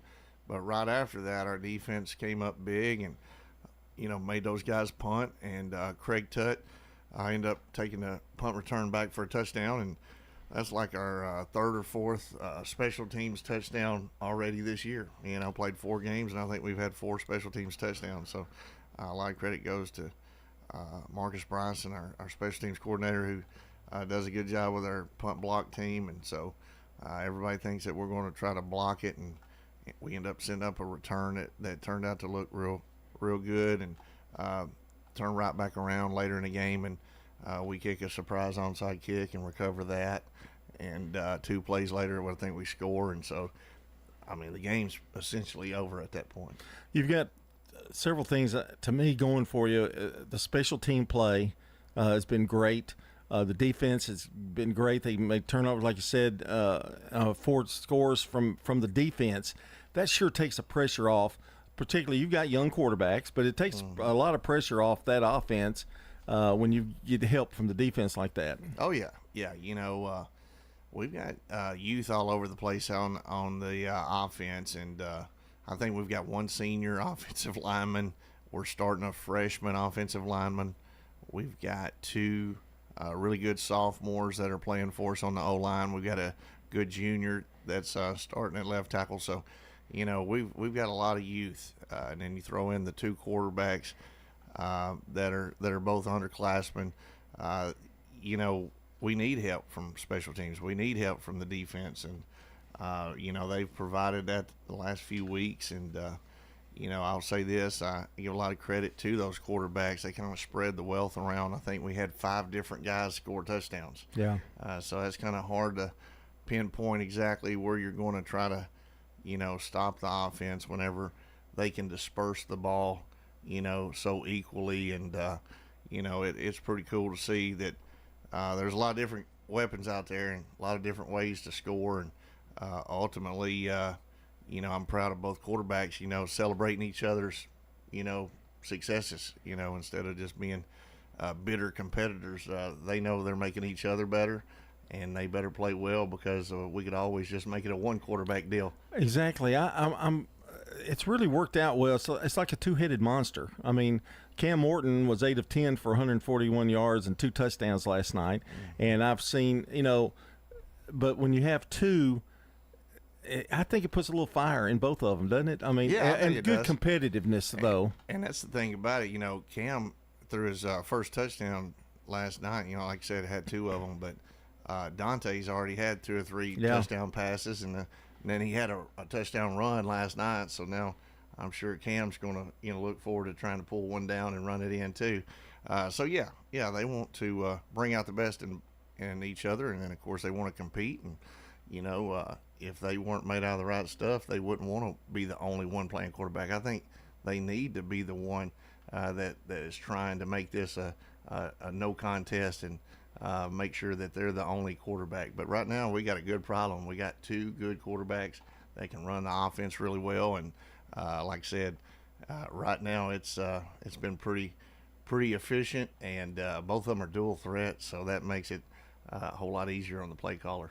Kevin Creasy, our guest here on the Coach's Show, and Coach, of course, they're following a really good quarterback. You know him very well, and gets you to a state championship. And are you surprised at how well they're playing, though? I mean, because they're pretty young. I mean, are you surprised at that, or did you kind of have it in the back of your mind that they would be as good as they've been so far? Well, so far, they've not had a lot of adversity. You know what I'm saying? I think we've given up 1 sack all year, so that helps.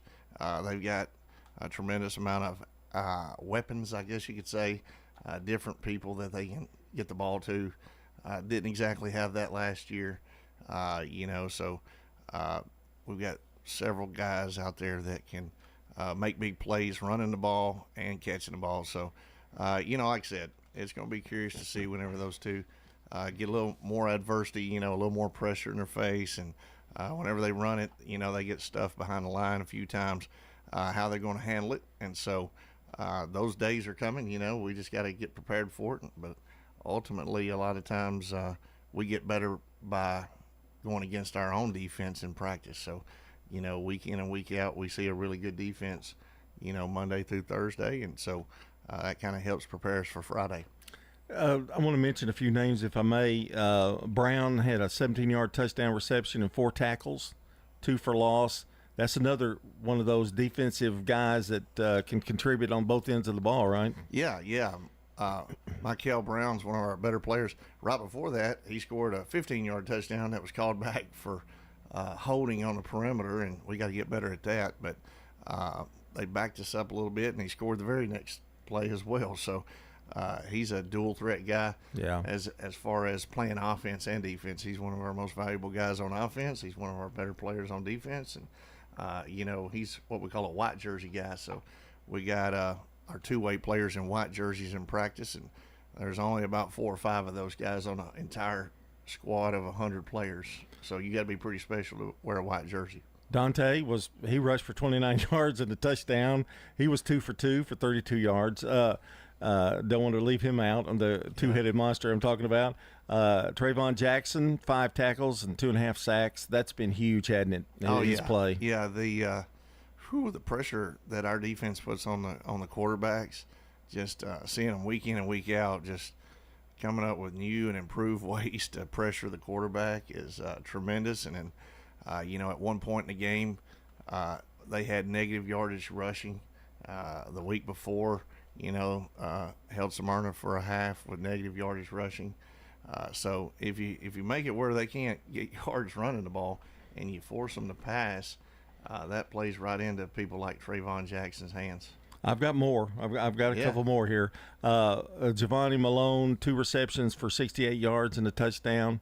And then Craig Tutt, of course, I guess I mention him every week, had a 32-yard punt return. That's, to me, his biggest asset to me. Of all the things he can do, and he does all of them well, he's so good with special teams and returning punts and, covering. I mean, he can do it all, but I want to throw his name in there as well. Yeah, Ole Miss commit and just a smooth player. He's another white jersey guy that plays both sides. And the thing about Craig is he didn't have to come practice much on offense because he knows everything that's going on. He even plays Wildcat quarterback for us. So if we needed him to, he could play full-time quarterback. Yeah. He's just that kind of athlete. And you mentioned Giovanni Malone. He's just a sophomore, so had a big touchdown catch last night. He's young. I don't even know if he's got his driver's license yet. So, the future's looking bright for sure. And we just got to get these young guys understanding that this thing gets a little more pressure, a little more like a pressure cooker the further we go into region play. Yeah, region play is here, and you've got, I think, Siegel. I think you go there, right? Yes. Okay, so tell us a little bit about Siegel. They are, I don't know if I want to say surprised, because Coach Renshaw does a good job with his teams every year, but they have come through with some big clutch wins for them. They're 2-0 in region play, and to me, they're just a I call them like take the lunch pail and go to work. They're like construction workers, you know. Yeah. They just do their thing, not necessarily fancy, not flashy, but effective. Yeah, a lot of times teams are a reflection of their coach. I think that's kind of Coach Renshaw. You know, he goes to work. He doesn't complain. He goes, you know, about his business every day, showing up. And, you know, I think he kind of knew this bunch he's got is going to be kind of special. And it started with a win at Cookeville.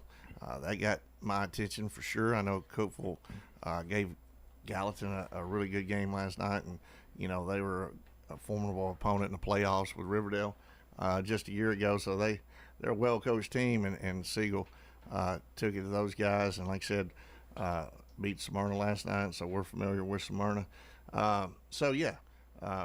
We're expecting, you know, the Battle of the Boulevard to be back the way it was a while ago. And, you know, it's a rivalry game, but most importantly, it's a region game. And the way we look at it is, you know, we don't check out all these polls or anything.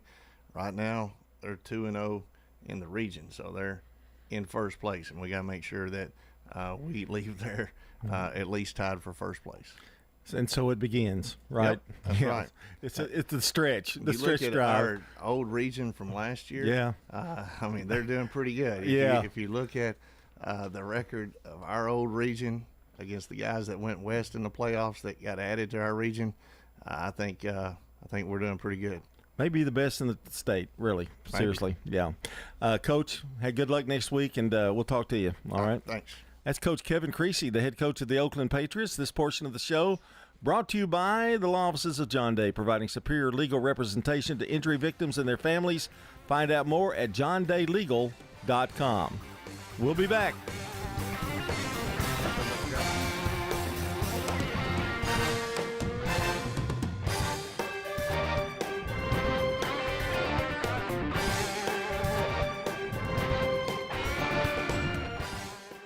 This is a paid legal ad.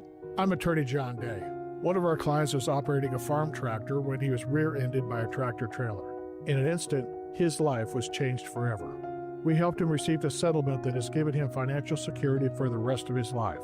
Now, each case is different, and we can't promise this type of result for every case. But we can promise that when you hire the law offices of John Day, we'll work hard to help you. If you think we can help, call me, John Day.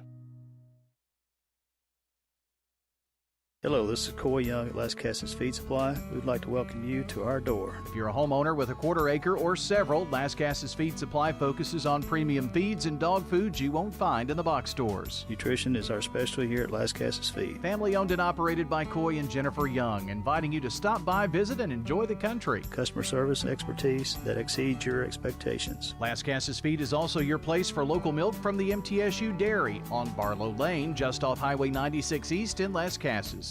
Is your saving for retirement strategy involving the phrase, "I'll get around to it someday"? If so, we need to talk. Hi, I'm Edward Jones Financial Advisor Lee Colvin, and when it comes to meeting your goals, time can be on your side, and there's no better time than now to get started towards your retirement goals. Give us a call, Lee Colvin, at 615-907-7056. Edward Jones, Making Sense of Investing, member SIPC. Rely on the experienced professionals at Prentice Allsup Heating and Air. Whether it's the blazing heat of summer or the bitter cold of winter, let the Rheem Pro professionals at Prentice Allsup Heating and Air Conditioning on West College Street keep your home or business comfortable year-round. We service all major brands and in most cases offer same-day service. Call us today at 615-890-1311. Prentice Allsup Heating and Air, your Rheem Pro partner heating and cooling contractor on West College Street, just under the Thompson Lane overpass. It's the Prentice Allsup Heating and Air Coach's Corner, fueled by Donut Country and McDonald's on 1019 100.5, 1450 WGNSsports.com and Big G TV. And this portion of the show brought to you by Tennessee Orthopedic Alliance, TOA, the largest and most comprehensive orthopedic surgery group in Middle Tennessee. Find out more at TOA.com. And joining me is Ben Caudell, the head coach of the Stewart's Creek Redhawks. A tough loss last night. You had some opportunities, Coach, but you just couldn't get the consistency, I guess. I don't know if that's the word I'm looking for, but they played hard. Yeah, I think, this was a week for us as a program, after the, Saturday finish last week. That was just a very, abnormal weekend. As coaches, you kind of want to have a routine, and it was just totally different, this past week. And I tell you, John, I was really proud of how our players, jumped in the weight room on Monday morning. I thought we had a great week of practice, and this was a week that, we all as coaches knew would, show us a lot about our team. And it was a week we decided, this is going to be how we work and how we go about our business as a team. And really proud of how our coaching staff has, never been more united than we are right now, and certainly focused on helping our team improve moving forward. It was a strange game. I've just got to tell you, it was a strange game. You had if it weren't for bad luck, you'd have no luck at all. I mean, it was one of those kind of first halves. I thought. Yeah, we went for it on fourth down there, didn't get it. I would call it again right now. We came off a block too early, and we got a big 200-pound back that we just. We didn't execute on that play, but on 4th and 1, I expect us to get a yard, and I do it again right now. And outside, John, they scored on the first play. They called a post on the first play, and outside the first play, we outgained Rockville last night. Yeah. And I told our kids after the game, I said, you take that first play out, which was a great throw and a great call. It was basically a 10-10 game in the middle of the fourth quarter, and with 5 minutes left. John, it was 17-10 with 5 minutes left in the game, and we blocked a field goal, and we had 12 on the field. And of all the programs I've ever coached in, we've never spent more time. I've never been a part of a program that spends more time on field goal block than we do. And, that is something that I, as our leader, 100% own. And, we've got a chance right there to get the ball with 5 and a half minutes left at, near, the 40-50 yard line. And instead, they move it up 5 yards, miss a field goal, and we get the ball back at the 20. Yeah. And so it's just. That was the kind of game it was. Yeah. I mean, and the way it started and all the things, to have that field goal blocked. And our 12th guy was 5 yards from the sideline. So it was, kind of a normal look. That's an example of just, how there's no such thing as a small thing. Yeah. And that's something that I told our team is on me, and that I'm gonna make sure, along with every phase of the game, that we continue to improve. But the fight and the heart of our guys, falling down 17-0, and you mentioned field position. We had a chance, to change field position there, in the first quarter, and had a very, tough, fumble that I thought our quarterback was down on, and it ended up, being about a 35-yard loss, and it was just kind of one of those nights that really, until the third quarter, we really couldn't flip the field position. But, you got to give a lot of credit, I think, to Rockville. John, I think, when you see a bunch of single-digit D linemen on the field, those guys are only playing one side of the ball. Yeah, yeah. And, that shows you when you watch film that they've got great depth on both sides up front. And, but I tell you, John, I think holding them to, I think it was about 60 yards rushing, a county opponent on the road, you got to find a way to pull it out. And I think that we did a tremendous job of stopping their run, and Coach Counts wants to run the ball. And I thought we did a tremendous job of that. Couldn't be any more pleased with our effort in that regard. And, I'm going to make sure that, we work hard to, get the other areas of our team up to speed. They did a good job of stopping your run, and which made it more difficult. But I thought really in the third quarter, you were starting to click. I mean, it was starting to go, but there was a lot of everybody was on the 40-yard line. It seemed like for the whole quarter. But but then you got going. I thought the running game got going, and being down by 7 points with that amount of time left, if it works out one play, and which makes me get to the point of the question I'm trying to ask badly, but I'm going to try to ask it. You said that it takes the small things. it takes 11 guys. And to me, that is so difficult. When you really think about it, there's 16, 15, 16, 17-year-old guys, everybody being on the same page. It happened to Rockville. It happened to you guys. That is such a unique thing that doesn't happen in any other sport, I would think. Yeah, I think, for 3.5 quarters outside the first play on defense, and, they scored one or two there late on a big play. I don't think our defense can play much better at all. Coach Burnham, I think, is doing a phenomenal job with our defensive line. We got 2 sophomores on our defensive line. We've got 3 sophomores on offense that are not playing like sophomores. They're playing like savvy veterans, and I think it shows us that from start to finish, every play matters. Mm-hmm. Every play matters, and I think I think there's having said, as well as we played those 3.5 quarters, there's some things that to me matter a whole lot is fixing mistakes from previous weeks, and our defensive pass interferences are really hurting us in crucial moments.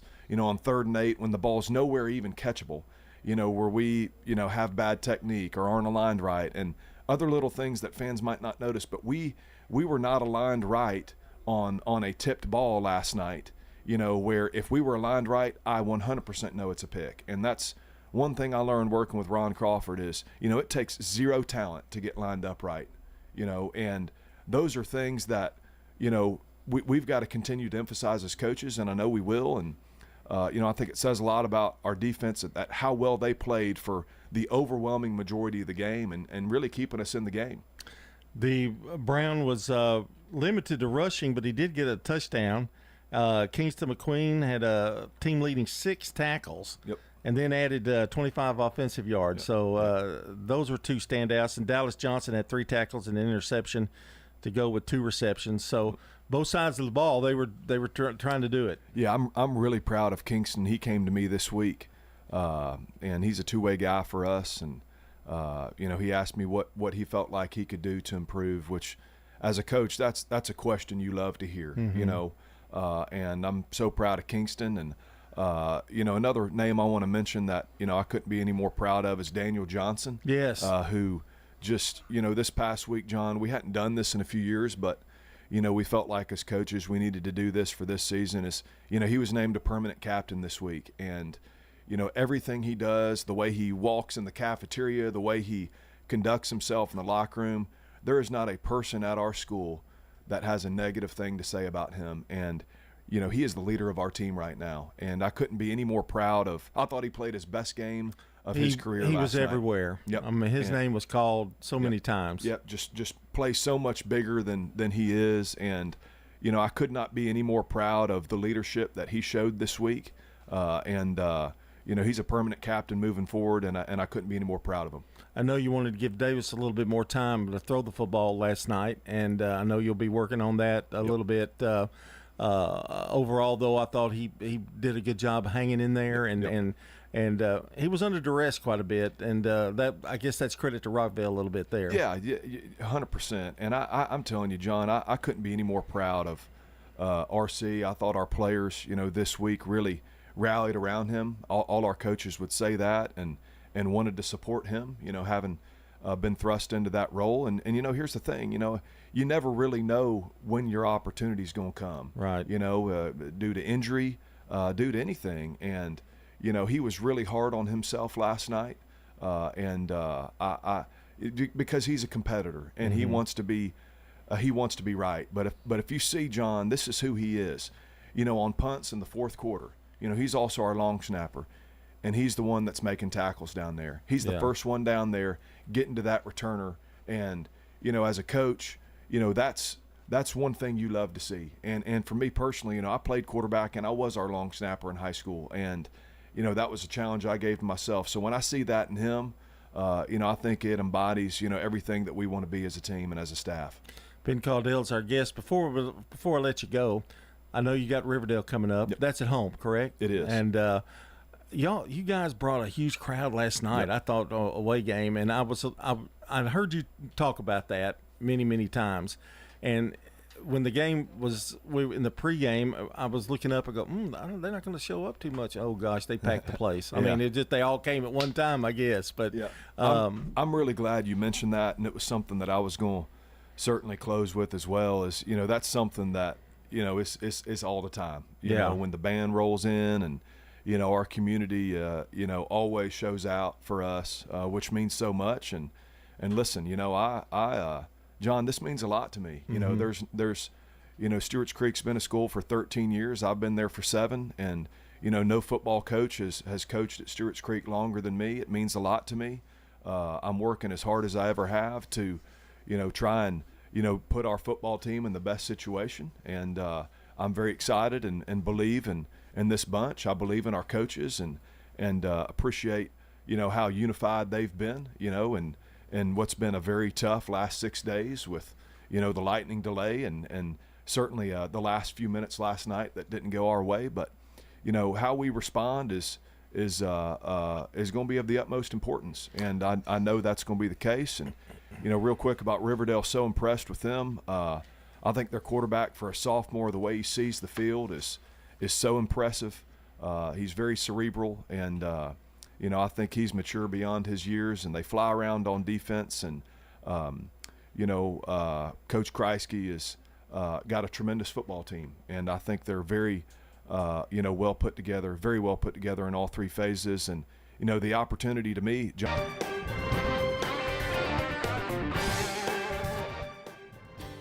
Insurance should be simple, not complicated. That's why at Rayburn Insurance, Agent Rick Hull cuts through the jargon and helps you understand your options clearly. He's committed to finding the right coverage that fits your unique needs and budget. Their team has been a trusted partner in the community since 1973. Ready to make insurance easy? Get with Rick Hall at Rayburn Insurance Agency. He's ready to help you get the protection you deserve. Head over to J. Mullins Jewelry to check out their selection of rings, watches, custom design jewelry, and much more. They're a local business located at 352 West Northville Boulevard right here in Murfreesboro. They have gifts for all occasions, weddings, graduations, anniversaries, whatever you need, you can find it at J. Mullins Jewelry. That's at 352 West Northville Boulevard or online at mullinsjewelry.com. Craig's Tax Service at 142 Heritage Park Drive offers complete tax preparation, financial, and bookkeeping services. This is Brandon Craig with Craig's Tax Service. We're proud to support all Rutherford County athletes. Craig's Tax Service reminds you that it makes sense to get help with your taxes. Call 890-2233 for an appointment. We've been serving Rutherford County since 1988. Craig's Tax Service, 890-2233. We're just off Memorial Boulevard at 142 Heritage Park Drive. Is your car running like a dream, or does it need a little TLC? At Dr. Automotive in Smyrna, we treat your vehicle like it's one of our own. Let's hear what some customers have to say about Dr. Automotive. Been coming to them ever since he opened up. Good family. I recommend other people to get them repaired here because I knew they would do it and do it right. Been happy to send people to him because I trust what he does so much. We're crazy about him. It's all about the doctor. For quality care you can trust, visit Dr. Automotive in Smyrna. We've got the cure for your car. The frustration many are feeling is real and justified. Kenneth Barrett said that after the county commission denied raises for deputies this year, and as sheriff, fair pay will be a top priority. We need to figure out how we can get ours comparable to other agencies and start communication with the county commission to try to get less steps at a higher percentage. With nearly 30 years at the sheriff's office, Barrett brings servant leadership, accountability, transparency, and fairness. Learn more at KennethBarrettForSheriff.com. Paid for by Kenneth Barrett for Sheriff, J.M. Stewart Treasurer. Clark's Auction Company will get you top dollar for your property. Clark's has a team of experienced auctioneers and realtors who make selling your property simple. Whether you're selling your home, farm, or have an estate to settle, auctions are easy, fast, and profitable. You don't have to worry about the hassle of updates, repairs, or showings, and you'll receive multiple offers on auction day. Clark's Auction Company will get you top dollar for your property. Clark's Auction Company, committed to auction excellence. Sold it to you, 27.5. If you need concrete work done, who would I call? Dan France Concrete. Here's why. He's local. He attended Walter Hill Elementary, Oakland, and MTSU. He served our community as a school resource officer for 9 years, and he's involved in the community. This is Dan with Dan France Concrete, wishing all Rutherford County student athletes a great season. Study hard, play harder, and be safe. Dan France Concrete is a licensed and insured residential and commercial concrete construction contractor serving Middle Tennessee. Check out danfranceconcrete.com online to see some of their work. At Middle Tennessee Electric, we see the lines that link us all, illuminating our neighborhoods, empowering our businesses, and helping us to recharge. Because we believe in the power of good energy. Whether it comes from our grids, the sun, or a kind heart. And as your family and our region continue to grow, you can trust that we'll always be there for you. Middle Tennessee Electric, bringing good energy. Raider Tees isn't just about t-shirts. We've got jackets, scarves, polos, hats, even jewelry and home decor. Everything to show off your Middle Tennessee Blue Raider pride. Whether you're headed to the game or just want to represent the Blue Raiders every day, we've got you covered. Literally. Come check out our exclusive designs and unbeatable selection at 111 East MTCS Road, right across from MTCS. Raider Tees, bigger, better, and go blue. It's the Prentice Allsup Heating and Air Coach's Corner, fueled by Donut Country and McDonald's on 1019 100.5, 1450 WGNSsports.com and Big G TV. And welcome back to the Coaches Show. John Ding is with you. Our portion is brought to you by Middle Tennessee Electric, serving our community by providing affordable, reliable, and safe electricity. Online at mte.com. And James Counts joins me here, the head coach of the Rockville Rockets. Coach, I hope you're doing well this morning. And I know you're feeling pretty good about that big win last night. Yes, sir. Doing good. And, just excited for our kids.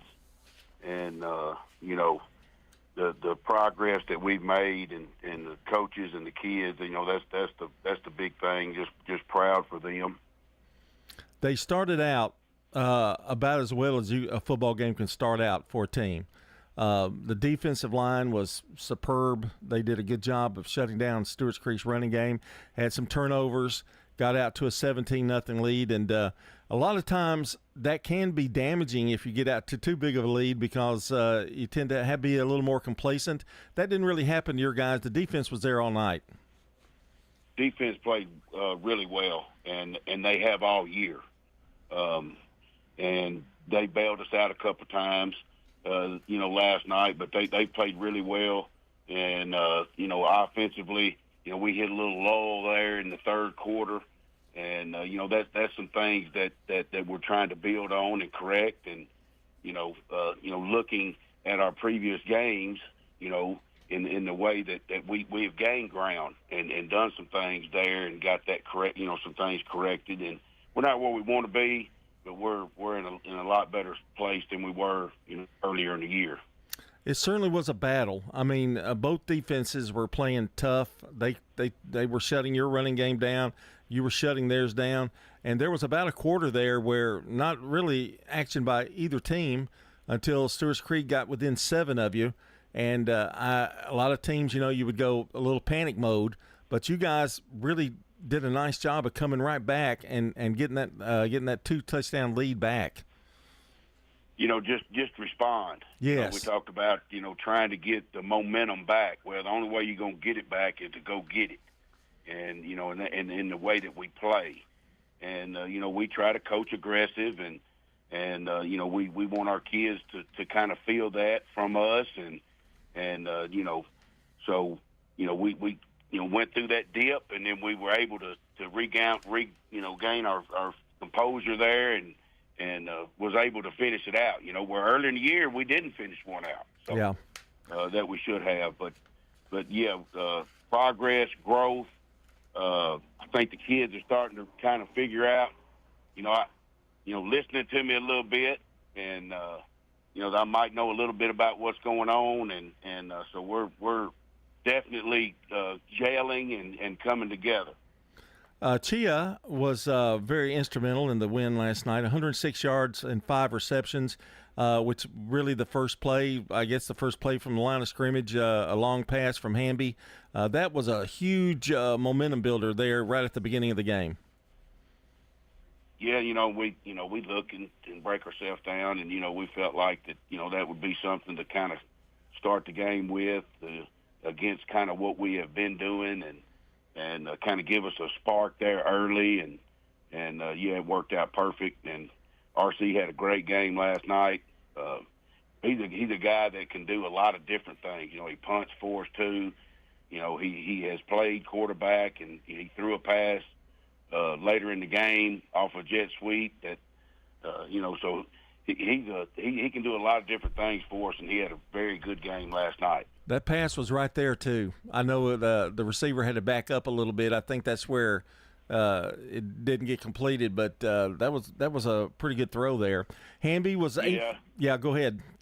Yeah, he had to wait just a hair, but that's kind of one of those situations. When you get that wide open, yeah, sometimes that happens. But he also came back, that same kid did, and made a catch later on, make up for it. That was very well played defensively. Just made a great catch on the ball. Hamby was 8 of 16 for 144 yards, 3 touchdowns. He did what he needed to do. I know there was a little lull there, but he kind of showed some leadership there in that third and fourth, late in the third and the fourth quarter. Yeah, he did, and he had some things he was trying to work through, and a little turf toe, but he toughed it out and did a great job managing the game. Leading the kids, leading the guys, leading his teammates, and he's a tough competitor. I did want to mention one more. Reynolds rushed for 48 yards and a touchdown. I'm really impressed with that kid. He's not a big kid at all. No, he's not. He's kind of worked his way, from being a scout team running back, the last couple years, which I feel like is where you get your toughness from. I told our team last night that the two scout groups was very, very much a big part of us winning last night, because of the way that they approached the week and the things and the look that they gave us. And I think that's where your younger kids, get their tough skin from. And because essentially they're going against what we think is our best players. So with those guys doing that good a job for us last week, and it sure does make things better. Reynolds is a case of working hard. You may not be in the top tier, but working your way to that top tier by just good old fashioned hard work and reliability, right? If I could put one word that would describe Anton, it would be consistency. Yeah. And I think that's the big thing. He's just, he takes care of the football. We're running a little different stuff, and he's learning how to run it, and he's coachable, and he runs physically. We're physical style, and but consistency is where I think you would describe him. Very consistent. James Counts is our guest here, head coach of the Rockville Rockets. A big win over Stewart's Creek last night, 31-10. The crowd was terrific last night. They had a military program for a presentation that gives you chill bumps as you heard the different the Marine Corps song, and I mean, it just gave you thrills, and those kind of things are what enthused fans, and you could tell by the crowd. Stewart's Creek brought a big crowd. It was a special night. Oh, it was, the student section and the band and everybody, and the crowd that they brought, it was a great atmosphere for high school football, and having the military, had a Black Hawk that flew in, I think, at 5 o'clock, and then he left. They picked up and left right at halftime as we were walking in, so that was pretty cool too, and had some trucks and different things like that. But and that kind of goes, with this community out here at Rockville, and the field being, having the American flag in it, and our JROTC programs are big, and it just kind of ties everything together, and kind of what this community is, based on. And one thing, getting back to the game, I guess, is one thing I really noticed. The defensive line just really did such a good job at containing the running game. And that helps the secondary too, doesn't it? When you've got a good pass rush and you got people doing their job, that helps the secondary, helps the linebacker. It helps everybody, doesn't it? Oh, yeah. Everybody's got to do their job and a piece of the puzzle, and those guys have played really well all year. We got a few kids that are getting some depth there, and they played extremely well. They're physical. They do a great job of shocking and shedding, getting off blocks, so they've had a really good 4 games for us. Well, you travel to Smyrna this week. That's a road game and a pretty tough place to play. There's a lot of history there at that stadium, at Bud Rake Stadium. But you've got to build off momentum from this game. And Smyrna may not have the record that they normally do, but they're a pretty good team, aren't they? Very much so. And I looked at them a little bit last night morning, but when we got the trade, but they, defensively, they're big up front. The nose guard's real active. They've got a lot of real good players, and it's going to be a challenge for us. We got to go in next week. It's next game and 1 week at a time and all those kind of things. But we got to ride the momentum of how we performed and how we did things this last week, and we got to continue that to this next week. And we got to keep growing. Yeah, and moving forward. So, and as the challenge too, that you've had a big win. It was a big home win, and you're sitting there with a nice record in region play, and 2 big region wins. You can't be complacent. You gotta make sure that they're ready to go on Friday, because every game in this region is going to be tough. Every game, and I don't know. There's nobody that you can let your guard down. Right.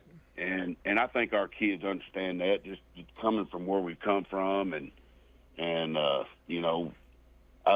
think they'll this will energize them, and I think they'll use the momentum from last week and how we played the last couple of weeks, to our advantage, and I don't think they're overlooking anybody. To be honest with you, I think our guys are locked in.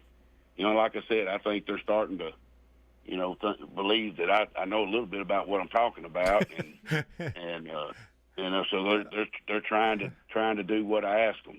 So it's been a big culture change. Yeah, it's different. Every time you have a coaching change like that, things are going to be different. And they didn't know me, but now we're starting to get that bond, and believe and trust in each other.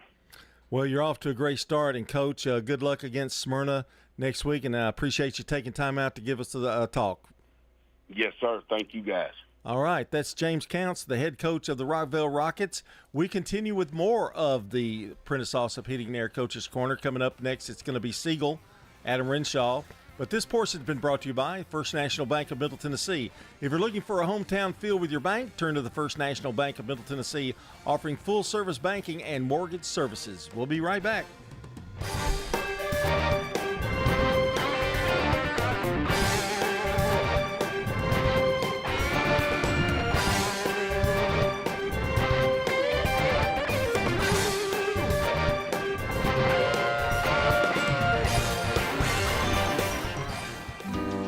Pizza. Murfreesboro's favorite pizza is now hiring at all 3 local locations. That's right. We want you to join the Sir Pizza team. Stop in at our East Main, Veterans Parkway, or Memorial Boulevard locations and let us know how you'd like to join the Sir Pizza family. Also, we've made it even easier to order for carryout or delivery. Just head on over to sirpizzatn.com. Sir Pizza, you made me love pizza again. Rely on the experienced professionals at Prentice Allsup Heating and Air. If your old unit needs a tune-up, the professionals at Prentice Allsup Heating and Air service all major brands and even offer same-day service in most cases. Keep your home or business comfortable year-round. Call us today at 615-890-1311. Prentice Allsup Heating and Air, your Ring Pro partner heating and cooling contractor on West College Street, just under the Thompson Lane overpass. Online at PrenticeAllsup.com.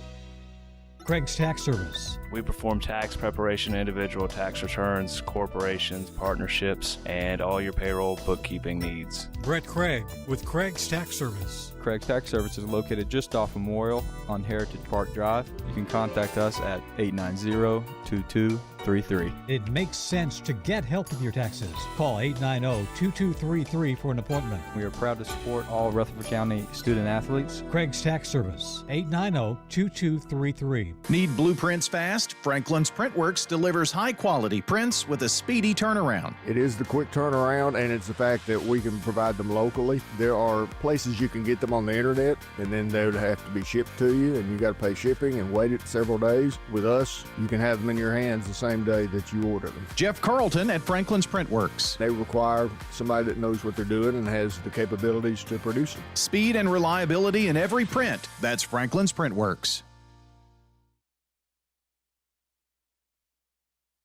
It's the Prentice Allsup Heating and Air Coach's Corner, fueled by Donut Country and McDonald's on 1019 100.5, 1450 WGNSsports.com and Big G TV. Back on the Coaches Show, and it is brought to you by this segment, Tennessee Orthopedic Alliance, TOA, the largest and most comprehensive orthopedic surgery group in Middle Tennessee. Find out more at TOA.com.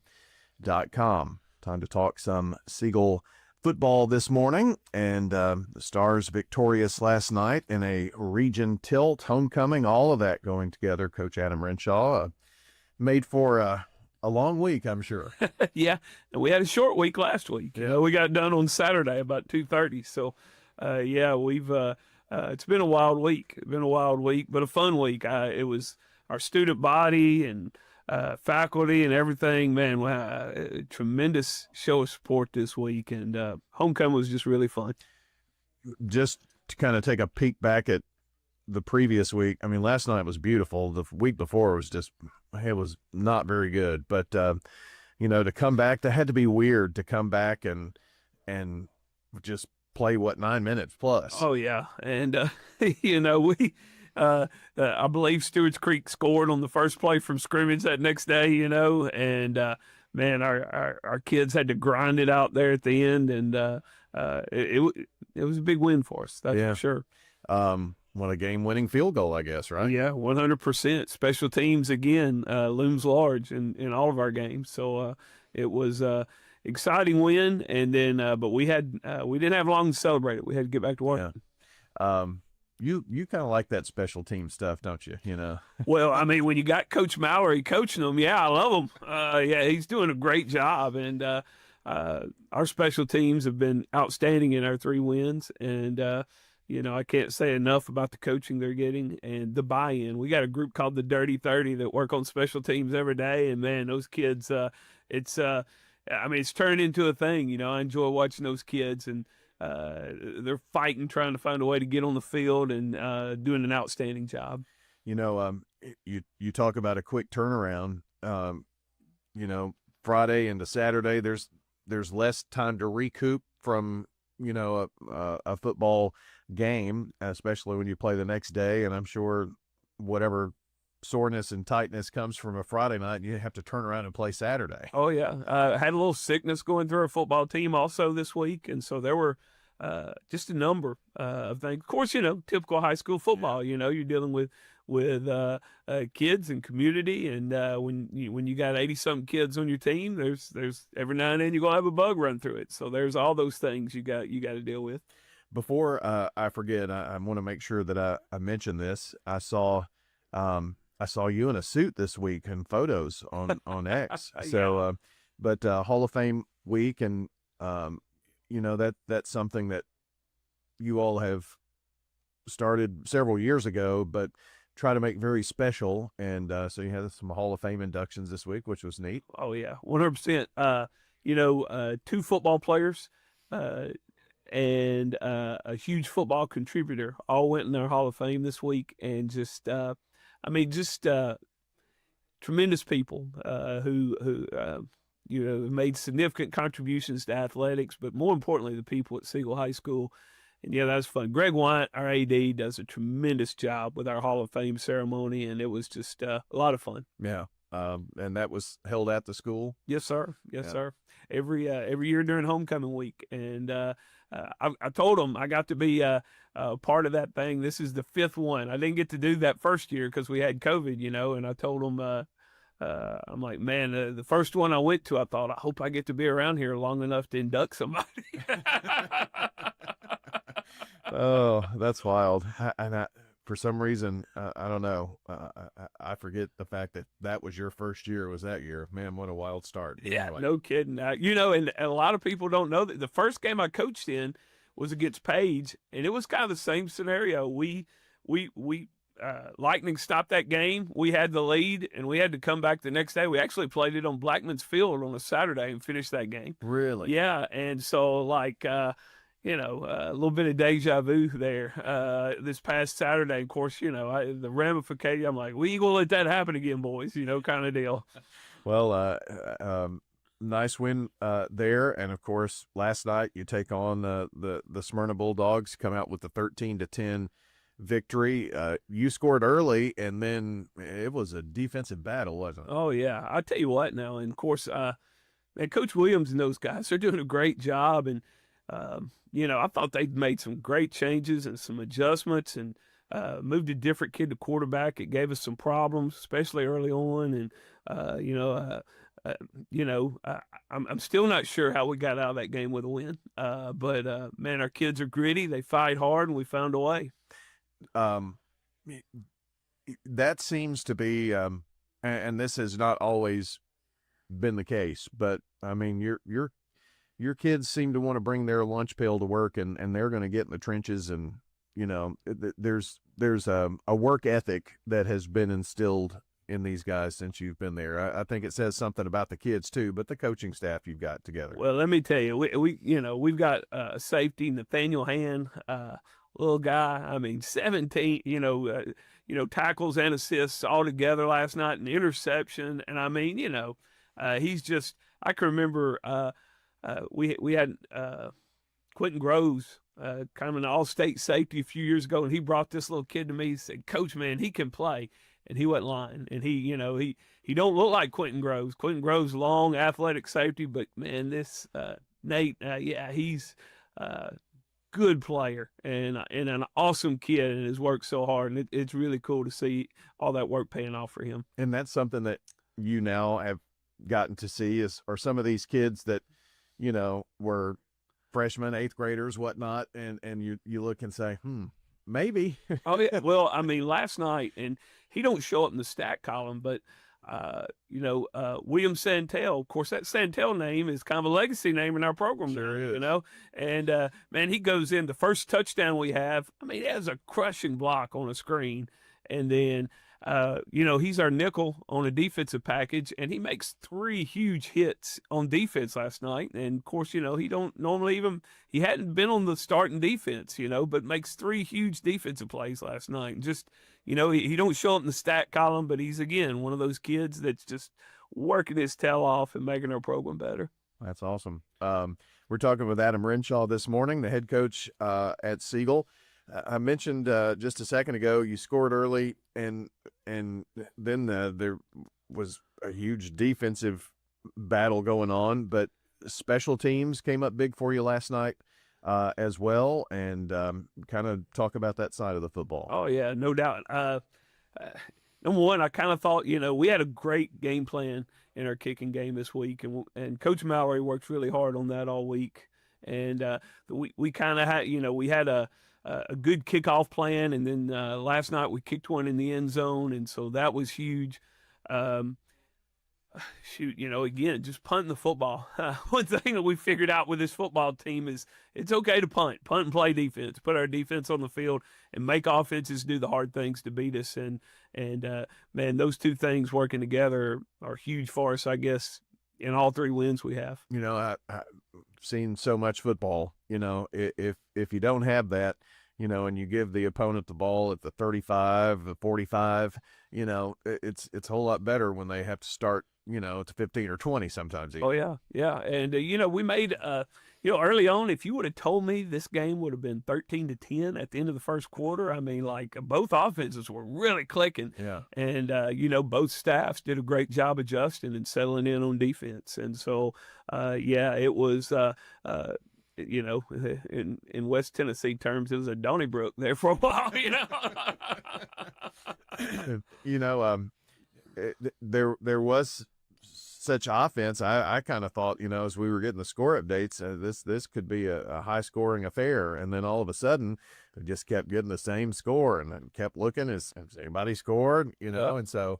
Well, I think, one of the things you saw, of course, Drew Hostetler is a tremendous athlete, and he scored on the long pass, and on the screen run, made a great play and run down the sideline, had a tremendous block on it that I said earlier, but about a 55-yarder, I think. Yeah, and it was a tremendous play, but then he started we needed some more speed on the field defensively because they were kind of a little more wide open than we expected, and so he played a ton of defensive snaps last night too. So, Drew had a tremendous game for us last night. It's a big deal in that win. The other touchdown came on a Michael Batts run, I think. Yeah, and Braylon Albee was talking about sick. He was sick all week last week. Yeah, and so Michael had a great week of practice, and I thought they were a great 1-2 combination last night. And Michael coming on is really big for our football team. One of the things that happened in the Stewart's Creek game was Michael scored a touchdown and then runs down, gets on the kickoff team, and makes a huge play on kickoff. And that kind of attitude, that's where I feel like our team is really doing something special. Adam Renshaw here with us. We're talking Siegel football, victorious over the Smyrna Bulldogs 13-10. And for those of you who maybe are just, lightly taking in high school football over the years, you may not realize, but Smyrna is in the region. It's an all Rutherford County region now. And region games just carry a little more importance, does it? Yeah, it kind of seems like on our schedule we're starting in the north end of the county and working our way south. I guess we, but yeah, and I mean it's physical football. I mean, our Stewart's Creek game was a really physical game. If you guys shot to watch it, I thought last night was really physical in moments also, and it's kind of like our region's kind of like nuclear war. You only hope to survive. That seems to be the way that it is. And well, going into week 5 of the season, you take on the Oakland Patriots, and this is at your place again, I think. Yes, sir. So not only is it Oakland, but it's also, I guess, talk about rivals, have to be one of your biggest rivals. They're your closest for sure, no doubt. But when you're in Rutherford County, I guess everybody's a rival. But Patriots come over next Friday. Yeah, and man, we got the Smyrna film, so we've already seen them last week, and what a talented group. They really do. They have a lot of talented football players. I mean, defensively, they are all over the field and flying around, and they got quarterbacks that are playing well, and they're skill kids. They're throwing the ball around, doing some impressive things. It is a super impressive Oakland team. Well, you'll have your hands full at that, but your kids have gotten off to a great start in region play here. So here's another opportunity. Yeah, hey, let's go play. Let's go play. And I think this group is. Number one, they're a fun group to coach. This senior group we have is, and really just the senior class. I was watching our bunch at the pep rally yesterday, the senior class and our senior football players, and they're a special group. They're fun to coach, and so hey, let's get a week of practice under our belt and go play. And get healthy and keep sickness away, right? Amen. Amen. Amen.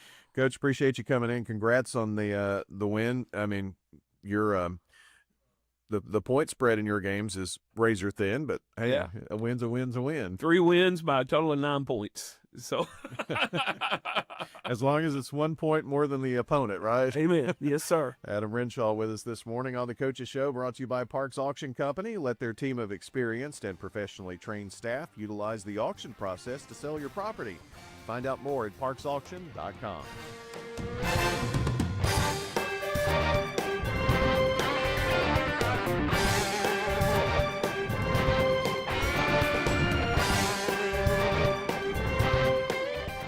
Winners Trophies can help you with customized awards for any occasion. Owner Kelly Hockenberry continues to provide awards for sports teams, churches, recognition awards, and more. Call Winners Trophies at 904-6002. That's 904-6002 for the best in quality, service, and pricing. You can also email Kelly, winnerstrophy@comcast.net. That's winnerstrophy@comcast.net. Any award for any occasion. Winners Trophies, 904-6002. We're at Rick's Barbecue on Warrior Drive, talking with Anne Marie Brents. When people walk in and they're like, tell me what's good, I usually tell them the loaded baked potato, which is a fully loaded potato with the butter, sour cream, cheese, bacon, and chives, and then we put meat on top of it. At Rick's, they use the largest potatoes you can find. Every Tuesday, we run a special on the loaded potatoes. We call it Tater Tuesday, and we sell a lot of potatoes. Barbecue, smoked chicken, ribs, they've got it all at Rick's Barbecue, 212 Warrior Drive, and online at ricksbbq.com. Local business owners, you know how important it is to be here for your customers. I'm State Farm Agent Celeste Middleton, and I run a small business in Rutherford County too, and I'm here to help you protect your small business. Call me at 615-895-2700. Each team knows which play will be the winning move. I'm good neighbor State Farm Agent Dana Womack, and I'd love the opportunity to talk to you about combining your home and auto insurance. Call me at 615-900-0877 to make the winning move that can save you time and money. For 150 years, First National Bank of Middle Tennessee has been dedicated to the students and families in the communities we serve.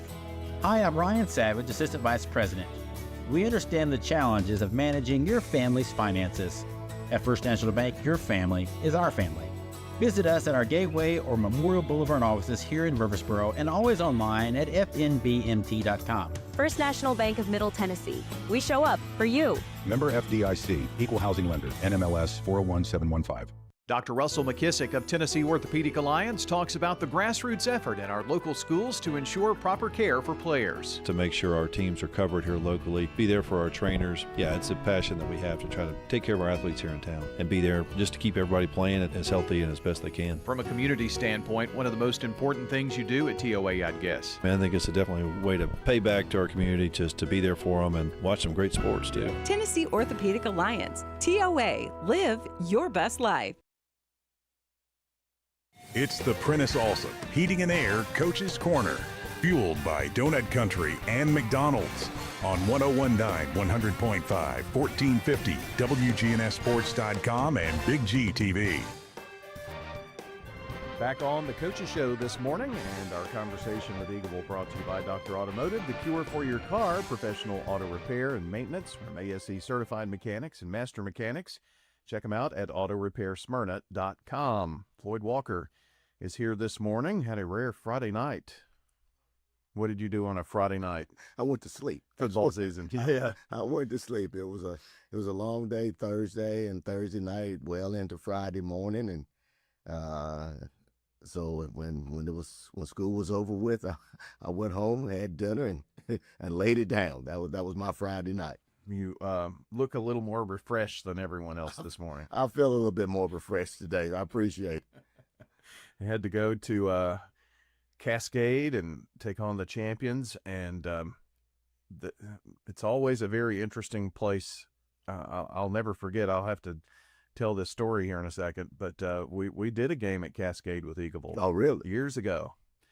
I mean, this was in Eagleville football infancy, and they had a press box right on the visitor side. Okay. But it was on stilts. Yeah, okay. I remember that press box, right. And I don't know, they were 8x8s, but they didn't think to do any bracing. And so you get into the press box and it would wobble side to side. And so it's me and Jeff Jordan up there. And then at halftime, Bill Tollett comes up to do a halftime interview. So during the pregame show, I'm out with my duct tape, and I'm wrapping duct tape around the top of the stands and just to try to hold Trying to tie it down. Yeah, it was something else, but I'm sure they've done a lot since then. They've upgraded. They've taken that press box down. They've built a new home side with the new press box for the home team and the visitors team, and they've done some nice jobs as far as upgrades go. That's the thing that we see at all the facilities, yourself included. I mean, Eagle does a great job of keeping an emphasis on upgrading facilities, and you have to, but it takes money and support and buying a hamburger at the concession stand. It does, because the thing you always want is you always want your players and students at the school to be proud of where they are and what they have. And what we've done over the last couple of years, we've done everything from a new scoreboard to a new sound system. We've installed 40-second clocks. So it's been steady, slow progress, but there are some upgrades that we're proud of, and our kids enjoy. I heard the ultimate compliment about Eagleville, and I'm not surprised. That's exactly what I said to Murphy Fair. But he said preseason he came out, right? Yeah, and you had I think a $10 ticket got you admission and a hamburger and a drink, right? Something like that, right? And he said the place was packed, and he's seen a lot of high school football, and he was pretty impressed by that. So, I mean, fan base does come out for you. The community, we can't say enough about their support and what they do for not only football, but for all of our athletics in the entire school. So we're extremely fortunate to be where we are and have the people that support us and our kids, and our kids really appreciate the fact that when they show up to perform, that the places is always packed. And travel pretty good too. We do. I always tease opposing coach, if y'all trying to make money, well, we're gonna show up and help you out. So we're thankful though. We're really, really thankful and blessed to have the support that we do have. Hopefully, makes it a little easier when you're negotiating a contract here to Oh yeah, I mean that's one of the first things we always talk about when we're trying to schedule games is, hey man, you're gonna at least have a great gate. Yeah. And when you're at 1A or 2A football, gates are important because it's like you said, you need funds to help run your program, and gates is a big part of it. Coach, Thursday nights, I know it's really a necessary evil now with the official shortage and things of that nature. What are your thoughts about Thursday nights? I know it puts a little pressure on coaching staff and players to get everything in and ready to go a day early. It does. It kind of makes you change your normal weekly routine, but it's one of those deals that I think coaches make more of a big deal out of it than the players do. I think players are going to play regardless of whether it's a Thursday night or Saturday night. I didn't think it really affected us one way or the other, whether it had been Thursday or whether it had been Friday.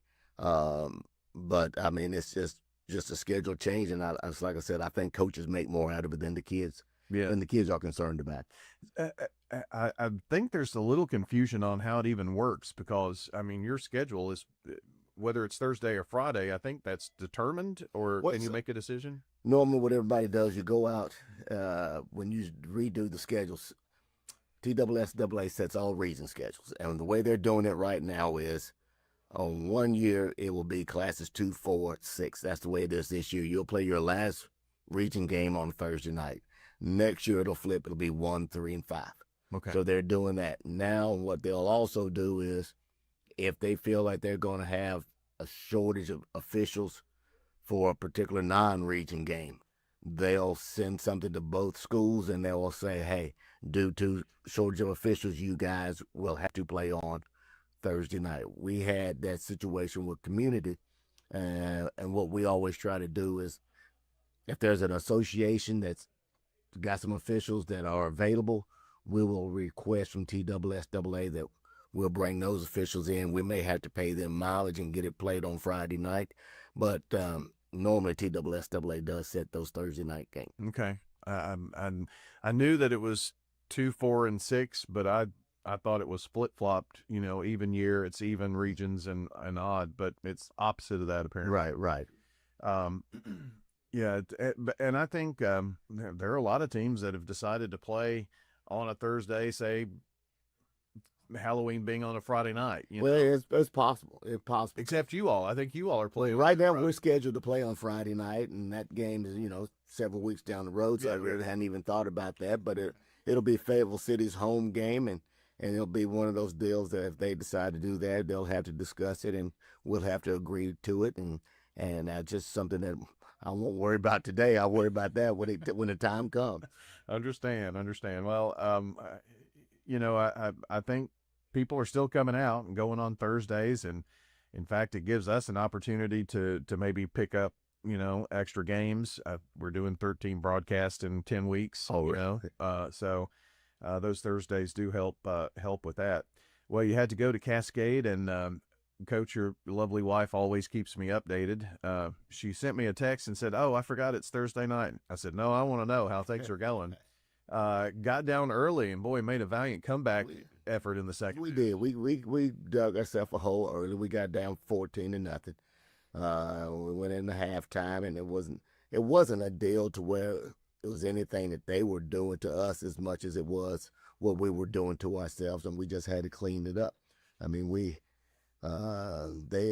kicked off. They took the opening drive down, scored. They kicked back off to us. We ran the kickoff back for a touchdown, had a holding call on it. We drove the ball down, got inside the 10, had a penalty down a distance. We didn't get in our favor, so we walked away with that first drive without any points. But it was kind of that type of thing happened in the first half. And went into halftime, it really wasn't a whole lot of panic. It was just a matter of fact that what we have to do is we had to play clean. We had to eliminate penalties, and we had to keep our emotions in check. And we were able to do those things. Coming out of the second half, we went straight down the field, drove the ball, put points on the board. And for the rest of the second half, I mean, the momentum started to shift a little bit. We just came up a little bit short.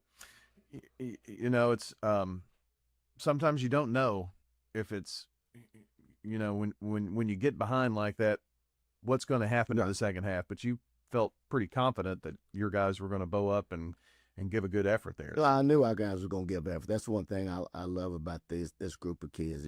You can't ever question their effort. They're a fun group of kids to be around. They enjoy playing for one another. They love competing. And they did a good job of just understanding we don't need to panic. We talk about there's no 14-point play. So all we have to do is take it one play at a time and just do our job. And I know that's an old cliche, but do our job, keep our emotions in check, and you'll put points on the board. And once we got that first drive going and came up with 6 points, I mean, you could just feel how the momentum started to shift, and our kids just kept their foot on the gas the second half. So I guess it was 21-6. So after you scored, they scored again, and then started the fourth quarter at 21-14.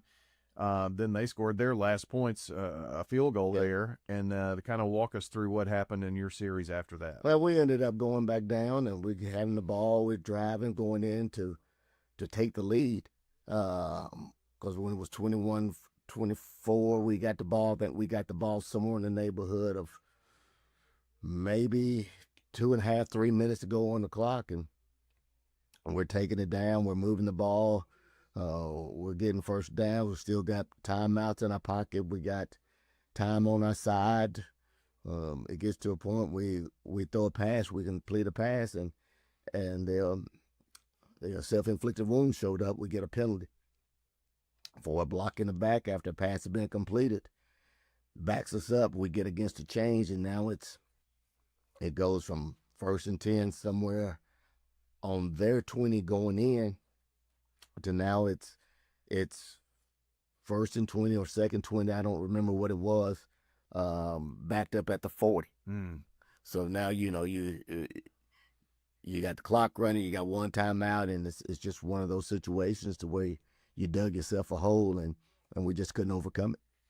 Jonathan Jordan and Thomas Solomon combined had 270 yards. They ran the ball well, but Sure did.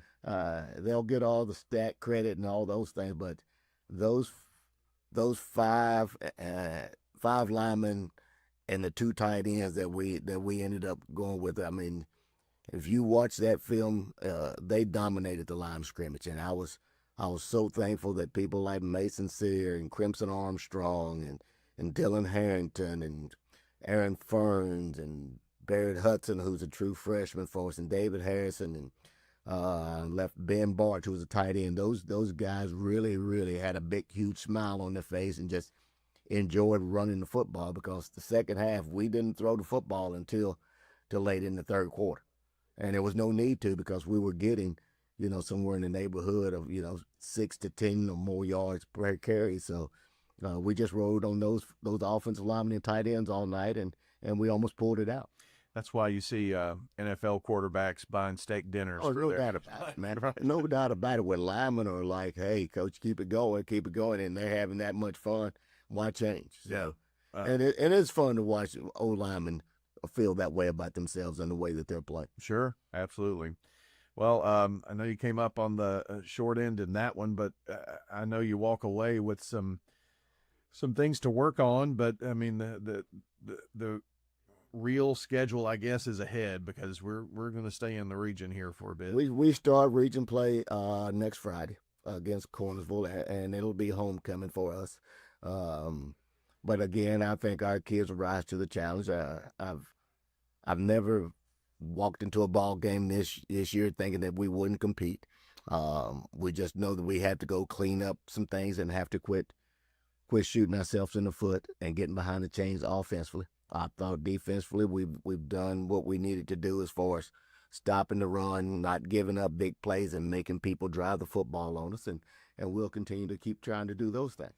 So powder puff, parades, all this. It's unfortunate, but powder puff didn't make it this year. We didn't have enough interest in participating, which is, our community is accustomed to powder puff, so it's kind of a sad deal. So if people are listening and they want to get their friends and get enough people to go out and play, they need to go see Mr. Brown on Monday and see if we can get something put together. Well, why not? You never know. But homecoming week is fun, and the kids get to enjoy that. And as coaches, you probably don't like it, but I mean, it is part of the experience. I mean, at Eagleville, it needs to be an enjoyable deal for the football players, and they get to participate in things. They normally coach powder puff. They'll get to help build some of the floats, and what I tell them, you go participate in all the homecoming activities you like to, but around Thursday we'll start making sure that we're locked in, and then our job is always to win the homecoming game. And practice doesn't change. Nothing really changes. No, that's not going to change. Yeah. Only time it's going to change on Tuesday, because the kids don't have to come to school Tuesday, and we'll move practice from 4 o'clock to 3 o'clock. But that's about the only change as far as practice. That's it. Well, Coach, I hope the community comes out. Got to sell more hamburgers and all that and stuff to keep things rolling out there. But I know it'll be a fun time. Cornersville coming in. Do you know anything about them much? I mean, they're going to be a wing T or gun wing T offense. They're going to be big. They're going to be physical. They've got a good quarterback, a good running back, and they're going to be well coached. So it's the type of game the kids ought to enjoy playing in when their opponent is a good opponent, and it's going to be a physical ball game, and you should enjoy that if you enjoy football.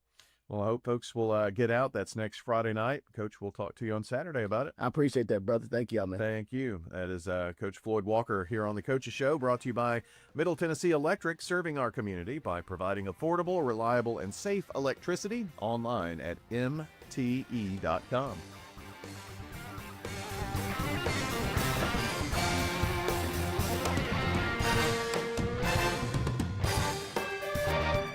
Hold on a second. fix for your sweet tooth. Donut Country is open 24 hours a day to cure your cravings. They've been serving up the freshest donuts in Murfreesboro since 1978. There's just something different about donuts from Donut Country. Bo and Cindy Davis and their wonderful staff will greet you with a smile, and you'll see all donuts aren't created equal. Fresh donuts anytime you want them 24/7 at Donut Country on Memorial down from Clark. And they're open each morning on Middle Tennessee Boulevard. Check out their Facebook page for specials and promotions. Nothing else compares to Donut Country. Open 24 hours. Quick, convenient, efficient.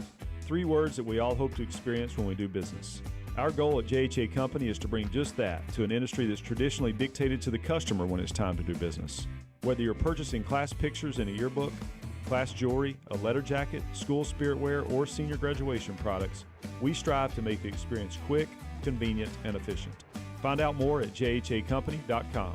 JHA, your one source for an unparalleled scholastic experience.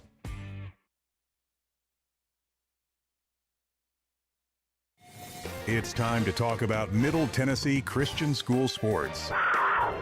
It's MTCS Cougar Corner, presented by Tennessee Orthopedic Alliance. Each week we sit down with the coaches to recap the latest games and preview what's ahead. It's time to talk about the orange and white on MTCS Cougar Corner, right here on WGNS and Big G TV. Stay tuned, the show is coming up right after this message from our sponsors. Middle Tennessee Christian School, training for eternity. The large majority of our kids are involved in athletics or extracurricular activities, one or the other, and most are doing multiple activities. MTCS President Matt Tiller. And that's a great preparation for life. How many of us in our life are just doing one thing? So a well-rounded student is a huge deal. Invest in your child's future in a Christ-centered environment with many athletic and extracurricular choices. Without a doubt, our students have the opportunity to be involved in multiple activities. To find out more, visit mtcscougars.org. Tennessee Orthopedic Alliance takes great pride in treating local athletes here in Rutherford County. Experts in joint, bones, and muscles. And with over 65 specialists, TOA has a playbook to get you back in the game. To request an appointment, visit TOA.com or call 855-NEED-TOA. Tennessee Orthopedic Alliance. TOA. Live your best life. Middle Tennessee Christian School, training for eternity. People love to see us on the schedule when they have a home game because our fans show up. MTCS President Matt Tiller. The way we travel is just phenomenal. Our parents and our community are fully engaged in our school. When we compete, we're trying to do it in a way that honors God. We want to win. We also want to do it in a way that pleases Him. Providing Christian values and academic excellence in a nurturing environment. That's Middle Tennessee Christian School. Invest in the future of your child. Find out more at mtcscougars.org. We're back for MTCS Cougar Corner, presented by Tennessee Orthopedic Alliance and fueled by Donut Country and McDonald's on 1019, 100.5, 1450, wgnssports.com, and Big G TV. Welcome into MTCS Cougar Corner here on a Saturday morning. It's the 13th of September, week 4 of high school football in the books. 3 football games for MTCS. That seems weird, but that's all right. Yeah. It's been it's gonna be one of those years. We'll play every time we can. Roll with the punches. Christian Peterson here, of course, to talk football. I have to say, thanks for helping last week to get those conversations going, to get Nicole on. She was a rock star, of course, as we both knew she would be on the Coach's Show. Absolutely. No, I was excited for her to be able to have the opportunity to come on and talk about our volleyball program. They're playing really well right now. They're fun to watch. Yeah, well, it must have been fun to watch last night. 63 points in the win on the road at Grace Baptist? Yeah, I thought we played well. There's still things we've got to do better, right? And we kind of talked about it after the game, right? I thought we started a little slow, but really once we kind of got into the flow of the game, I'm really proud with how our kids played. I'm proud of our young guys as they got to rotate in, and there was never a drop off. Our young guys came in on offense, we kept moving the ball, kept scoring. Young guys came in on defense, and they might have given up less yards than the ones did. They came out and, we talked about it at halftime that regardless of the score, regardless of who's in the game, the effort doesn't change, right? Like you've got to maintain a level of effort. And I thought we did that. I thought, I thought it was fun to watch some of those guys that practice so hard, kind of get that opportunity to go out and show everybody what they can do and how well they can play. And, all those reps, a lot of times people look at it as, the game's over, it doesn't really matter. But, all of those reps matter, because at some point all of those guys are going to play for us. And so the more reps they can get now is just going to make them even better when it's their time to go be the guy. And, again, really proud of our team for handling the road trip. And, that's the first of many long ones in the year. But, again, I think, starting off the region with a win is always a good thing. And, now we got to get ready to go, and we got to have a great week of practice. Concord's a really good football team, another region opponent. And, we want to come out and try and get to 2-0 in the region this week. So last night, I made mention of this. I try to keep the scoreboard updated so we kind of know what's going on around the county. And you guys were scoring quicker than I could even get them posted at times. And I think it was 35-0 at halftime, I believe. Yeah. So to score as many points as you did in the second half with a running clock, that's hard to do. Yeah. And again, I think it goes down. It's how our kids played, is the effort they played with. Yeah.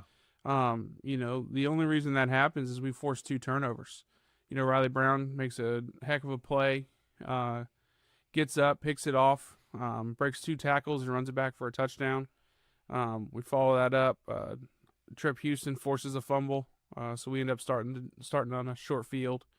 But again, those points all happened just because of the effort that we played with. And, they run a reverse on us there with our young guys in the game. And we had 3 guys sitting there ready to make the tackle. And so you could tell that they were focused, that they didn't allow the fact that maybe they didn't get as many reps as the ones in the week to affect how they played. They came out, they were ready to go. They were ready to go do their job. And, I'm proud of them. On the defensive side as well, you had another pick taken back for touchdown. It was Daniel Prosser? Drew Prosser. Drew Prosser, D lineman. And, there was a Daniel Prosser, maybe. Never mind. Go ahead. Drew, yeah. So, we had a stunt called. They ran a screen, and really it's a heck of a catch. It's one of those things where a lot of people don't realize how fast that ball gets on you when you're a D lineman, and makes the catch and then just gets back all the way to the end zone. And, our sideline erupts. I bet. When big guys score, people get real excited. And so really happy for him, and that's a big play. It's a big momentum play. And, our defense forced 5 turnovers. That helps. There was a couple times they got down close to the end zone, and there was never a panic. We were able to make some plays, had a good goal line stand, and then Trey Ewell had a good interception down in the end zone. He returned it back to about the 50. So it was fun. We'll talk about the offensive side of the ball because obviously you had quite a bit there as well. But when a lineman can score, that's almost like, I think a safety is one of those things that can change momentum. Or, a block punt. There are certain plays that seem to just really charge up. And so that helps, too, when you get that on the road. No doubt. I was proud of how excited our guys were for their teammates, right? Like, it's easy when you score a touchdown to get excited. Yeah. It's easy when you get a tackle for loss to be excited. But when your teammate scores and you get really excited, that's what matters. And so, all of those things, I think our young guys were in, our older guys were there, and they were watching and they were getting excited. When Cooper Ewell scores a touchdown, when Will Odom scores a touchdown, all of our guys get really excited for them. And again, they practice really hard. They give us a good look when they're in on offense or on defense as the two group. They fly around, they pay attention, and I think it showed itself on Friday. Yeah, Cooper had an interception last night as well. And I mean that's 3 interceptions, 2 returned for touchdowns. So when you not only can get the takeaway, but when you can score, yeah, for defensive sure, scores are huge, aren't they? Absolutely. I mean, they change momentum. Again, I can't say enough about our defense. They flew around all night. The running game for Grace never really got going, and we're able to rotate a bunch of different D linemen in there, with Roy, with Landry, with Drew. So like interior wise, we've got 3 that are really all starters.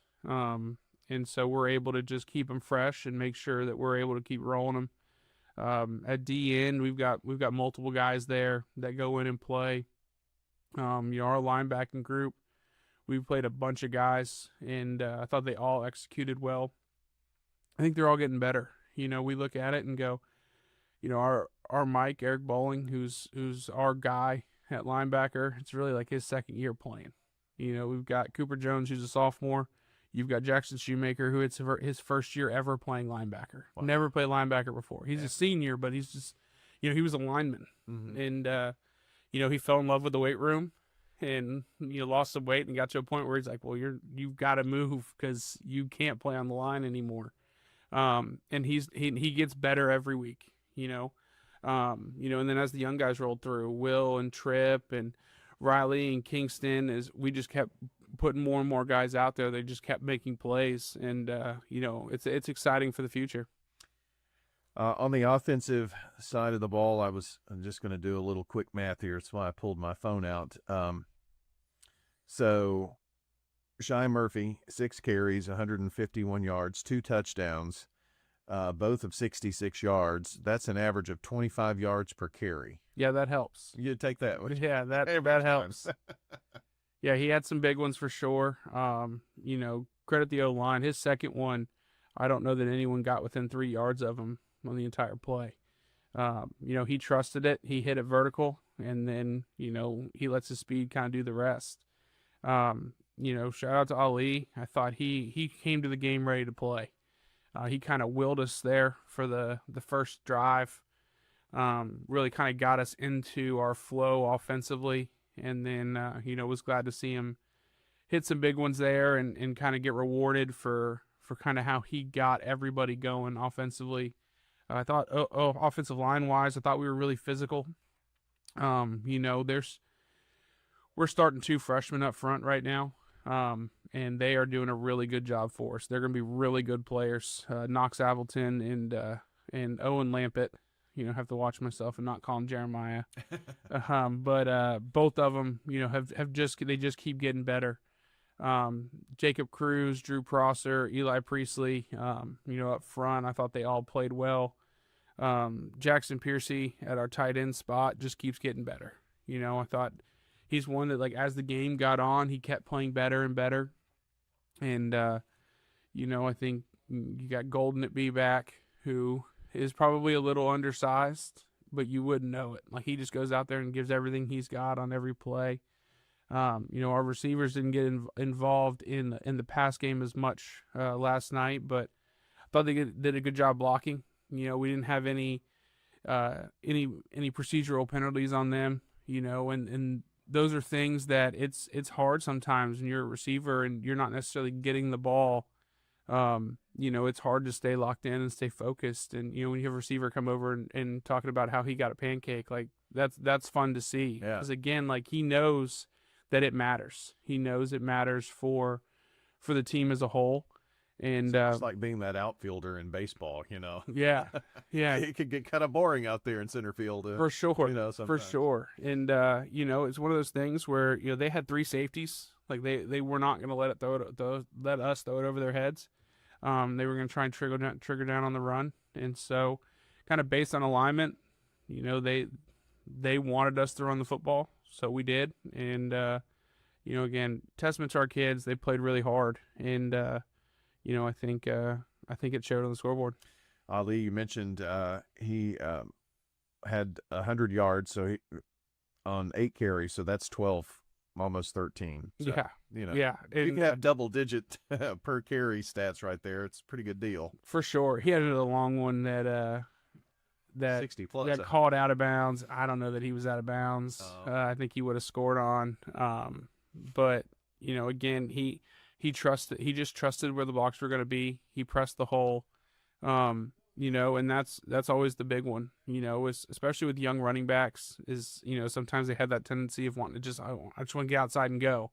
Well, just get behind them, right, and check for cutback, then go outside. And, I think they're starting to see it. It's all kind of that mesh, right? And, when you've got 2 freshmen up front, 2 juniors up front, a senior with a bunch of sophomores and juniors behind them, sometimes they all just got to kind of keep working.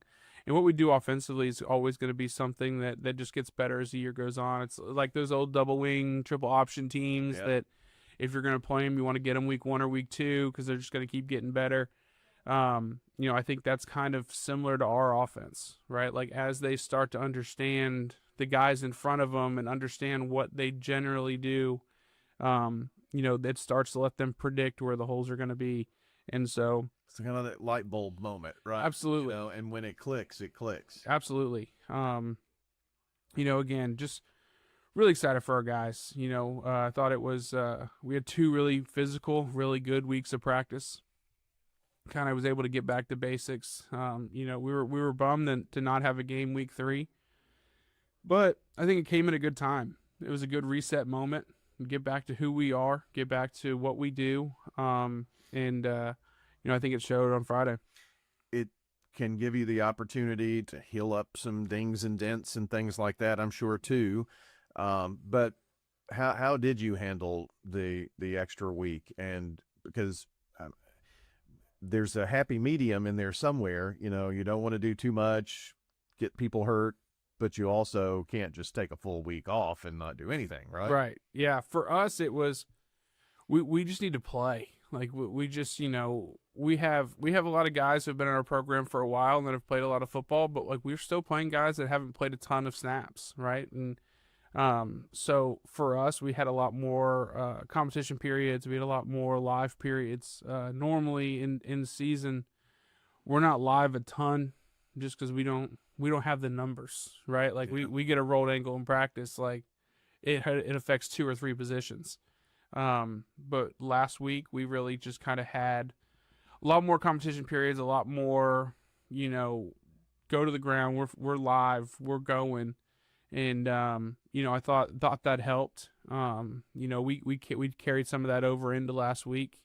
It's about being smart with how we do it, right? We're not going to be live the whole practice, but we're going to have portions of practice that are live where we're working on specific things, whether it's 3rd and long, whether it's 4th and goal, whatever the situation is, we'll change up the situations. And then, we get as close to best on best as we can get, with our numbers right now and with who's starting, we can normally get 6, 7, sometimes 8 starters going against the other starting unit. And so, I think it's a testament to our depth. There's not a whole lot of drop-off when you go from our 1s to our 2s. We trust them all to go in and play. And, they're able to give us a really good look. Like, it's a competitive thing throughout the week. And so I think that makes us better. Christian Peterson here with us this morning on MTCS Cougar Corner, presented by Tennessee Orthopedic Alliance. Last night, winners at Grace Baptist in Chattanooga, 63-0.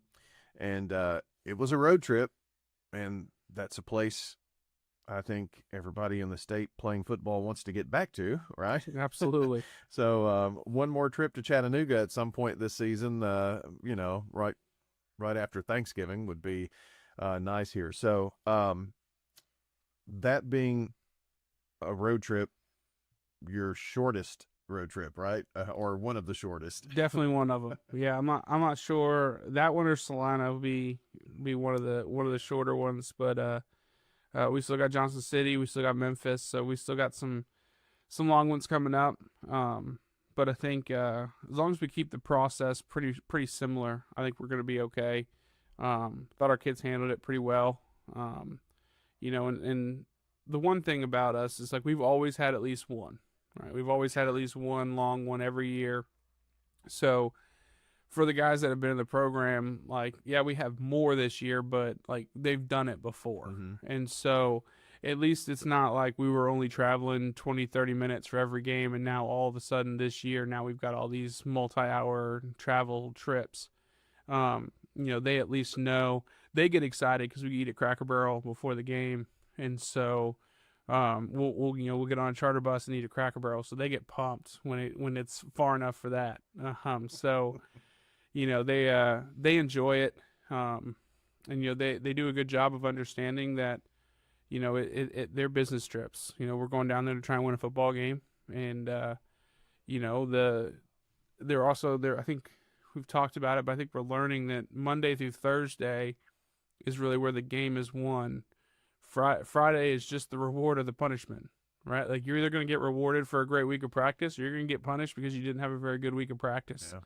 And I think our kids are learning that and figuring that out, and it's fun to watch the growth. And I think I've told them, I think by the end of the year, I don't think anyone's going to be really excited to play MTCS. No one's going to remember a game in August, right? It doesn't matter. How you're playing at the end of the year is what matters, and I think we're trending in the right direction. Have you been able to hire a travel agent by chance? So that's Ed Watson. All travel goes through Ed. I joke that I just ask him what time I need to be wherever I need to be, and that's where he'll be there, and he does a great job.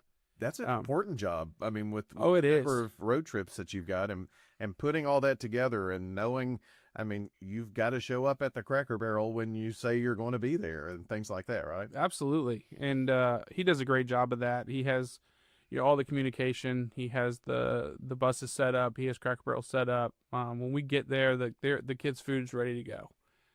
So we're not having to get there and order and do all those things. So it makes it so much smoother, with how he does it. And, it really does take a lot off of me. And, I joke with him all the time that he's got probably, he's probably the safest person on our staff. Like, he ain't going anywhere. Yeah. They could fire me tomorrow. The next guy's still going to keep Ed Watson. He knows everybody. He's got every connection, and, he does a really good job. He's a fun guy to be around. He is. I don't know.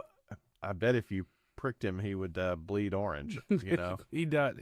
He loves that place. There's been a Watson at MTCS. I think just about every year the school has been a school.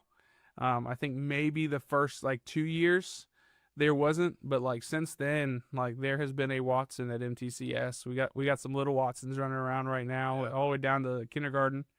But we're talking about mid-60s here, so oh yeah, it's been a while. Yeah, it has. And but the whole family, it's an awesome family. Lenora and sister, she comes in, she subs. Obviously Alaric, her son went through MTCS, played football. Hayes, Ed's son, went through, played football. Ed played basketball there. It's just the whole family has been involved. There's always multiple Watsons running around, and it's fun. Ed played when they had those really short shorts in basketball, so it was not pleasant. But anyway, let's turn the page here a bit to Concord Christian. It is one of your few remaining home games, I guess. What do you have? This one and Halloween. One more, yeah. That's it. That's all we got. So got to make the most of it and get out and support here. Absolutely. No, I think Concord's a really good football team. I think Steve Matthews has done a really good job there. They're athletic. They're big. They're going to be a good challenge for us. Where are they? Over near Knoxville. Okay. So that's a road trip for next year. Yes, that's our only long one though. That's good. That we get back to where we only have, at least for right now. We'll see kind of how we fill in the weeks we have open this year, next year. But as of right now, that's our only far one next year. But no, everything I've seen on them, they can go, they can run, they're athletic. They're big, they're physical. It's gonna be a challenge. I think Steve's done a really good job of preparing his guys to join region play. They're not a team that you're gonna play that's like, oh, it's their first year. They don't no, they showed up ready to go, like they're ready to play, and so we're gonna have to have a really good week of practice. I think if we have a really good week of practice, I'll take my guys over anybody. So show up Monday through Thursday and let's get to work. So, this being a region game puts a little more emphasis, I'm sure, but it's a football game, 4 quarters. I'm sure you approach that with the kids the same way. But just looking up and down the league, that there's some really, really good football teams here that from your region that it would not be anybody's surprise to see them playing the first week in December in Chattanooga. Yeah, I mean, I think all of D2A just keeps getting better. Yeah. Right. Like since I've gotten here, I think the talent level just continues to go up and continue to get better. I mean, Jackson Christian had the receiver that was all world. Nashville Christian right now has the #1 quarterback in the country. We had an offensive lineman go to Tennessee. We've got guys on our team right now that are going to go play somewhere. Nashville Christian's running backs going to TCU. DCA tight end going to North Carolina. Like the talent level is really good, and it's a challenge every week. Obviously the difference in A and some of the bigger ones are roster size. Right. But as far as the talent level goes, it just keeps getting better every year, and it's fun. It's fun to go out and play other good teams and play teams that have really good players. And there's not this team that, is dominating the last 10 years or something like that. Yeah, no, there's been a lot of parity. Nashville Christian's trying to go and get back-to-back. It'd be the first back-to-back since I've been here. This is year 5. We've had some teams go and play in it back-to-back years, but no one's won it back-to-back years. And so you've had DCA win it, you've had Friendship win it, you've had us win it, you've had Nashville Christian win it. So, like, in 4 full seasons, we've had, 4 different winners in A. And so I think that's always fun because you always know when the season starts, roll the ball out, let's see what happens. Get yourself in a position where you make the postseason. And once you get into the postseason, it's a whole new year. Now it's just got to go win this one. The bracket doesn't matter. Right, who you're playing next week doesn't matter. It's just who you're playing this week, and go and win. Be able to play next week if you focus on that one. And right? So I think everybody's good enough to beat everybody. You start looking around, looking at different scores, and you just catch somebody on the right night, or you match up better against that team than somebody else, and next thing you know, you're looking at a score, going, man, like how did that happen? Yeah. But you look at the next week, and then that team got beat, or that team wins, and that just got beat, and it's not going to be a 2-horse race, and everyone just knows it's these 2 teams. I think whoever wins each of the regions is going to have a shot, and from there you just got to go put your best foot forward and go play in the postseason. Sometimes it's who carries that momentum from week to week and gets better and better, and then it just becomes this snowball that is headed downhill. It's hard to stop. For sure. And hopefully that's your MTCS Cougars at home. So get out, come hungry, buy concessions. All of this stuff makes the road trips possible. I mean, you got to have that program money there for sure. So some other things going on at MTCS this week, a few things to take a look at. You got some cross country going on today. And this weekend, next week, middle school tennis, girls and boys tennis, taking on PCA. And you've got 5th and 6th grade football on the 15th playing DCA. I believe that one is a road game. But anyway, just a few other things. Volleyball taking on Donaldson Christian this week as well. Soccer going on. Fall is a really busy time, and a lot of other sports going on. It's just, I know you're kind of focused in with what's going on with your football team, but there's something going on campus every afternoon, just about every night. Absolutely. Yeah, no, there's always something going on. And then this week's also homecoming. And then we got Fall Festival on Saturday. So, yeah, there's definitely going to be a lot of events and a lot of outside things happening. And we'll tell our guys the same thing we always tell them. It's like, look, enjoy it. Okay, you get 4 years of high school, right? Like, I'm not the guy that says don't do anything in homecoming. Like, no, like, go have fun. Mm-hmm. But understand that we've got to prepare for a game on Friday night, right? Like, all of this is fun, but there's going to be a whole lot of people at our game on Friday that we got to be ready for. And so up until practice, enjoy it. Enjoy all the homecoming festivities and all of the things that we do. I think the homecoming week, I think MTCS does it fantastic. Like, I think it's great. But we've got to make sure that we're locked in and we're ready to go and ready to go play football on Friday. Middle school is playing PCA too, so we've got lots of things to enjoy and get after. And of course, next Friday night. And is that 7 or 7:30? That one will be 7. 7. Yep. Because of homecoming and all that stuff. Well, so our region, anytime an Eastern time zone team comes into Central, we'll play at 7. Anytime the Central time zone team goes to Eastern, we'll play at 7:30 Eastern. Because that gives the Central time zone a little bit more time to get there. Yeah. And then it gives the Eastern time zone a little bit more time to get home. And so just kind of trying to make it as easy on us as we can. It's one of those things as coaches, we kind of sat down and said, all right, how do we make it to where it's easiest on all of us? Obviously it's not the most ideal of circumstances, but this is what we got. Let's roll with it and see what we can do. Need a travel agent for that. So, for sure. Christian, as always, appreciate you coming in and after a road trip and all. So, congrats on the win last night at Grace Baptist. Appreciate it. Thank you very much. Want to thank all of our coaches who made their way in this morning for the Coaches Show. And, of course, John Dinkins, Danny Brewer. Our producer has been Dalton Barrett. That is it for our coaches' conversation today. We will have Middle Tennessee football coming up later this afternoon as they take on Nevada on the road. So hope you'll tune in for that. And back here next Saturday morning for another edition of MTCS Cougar Corner.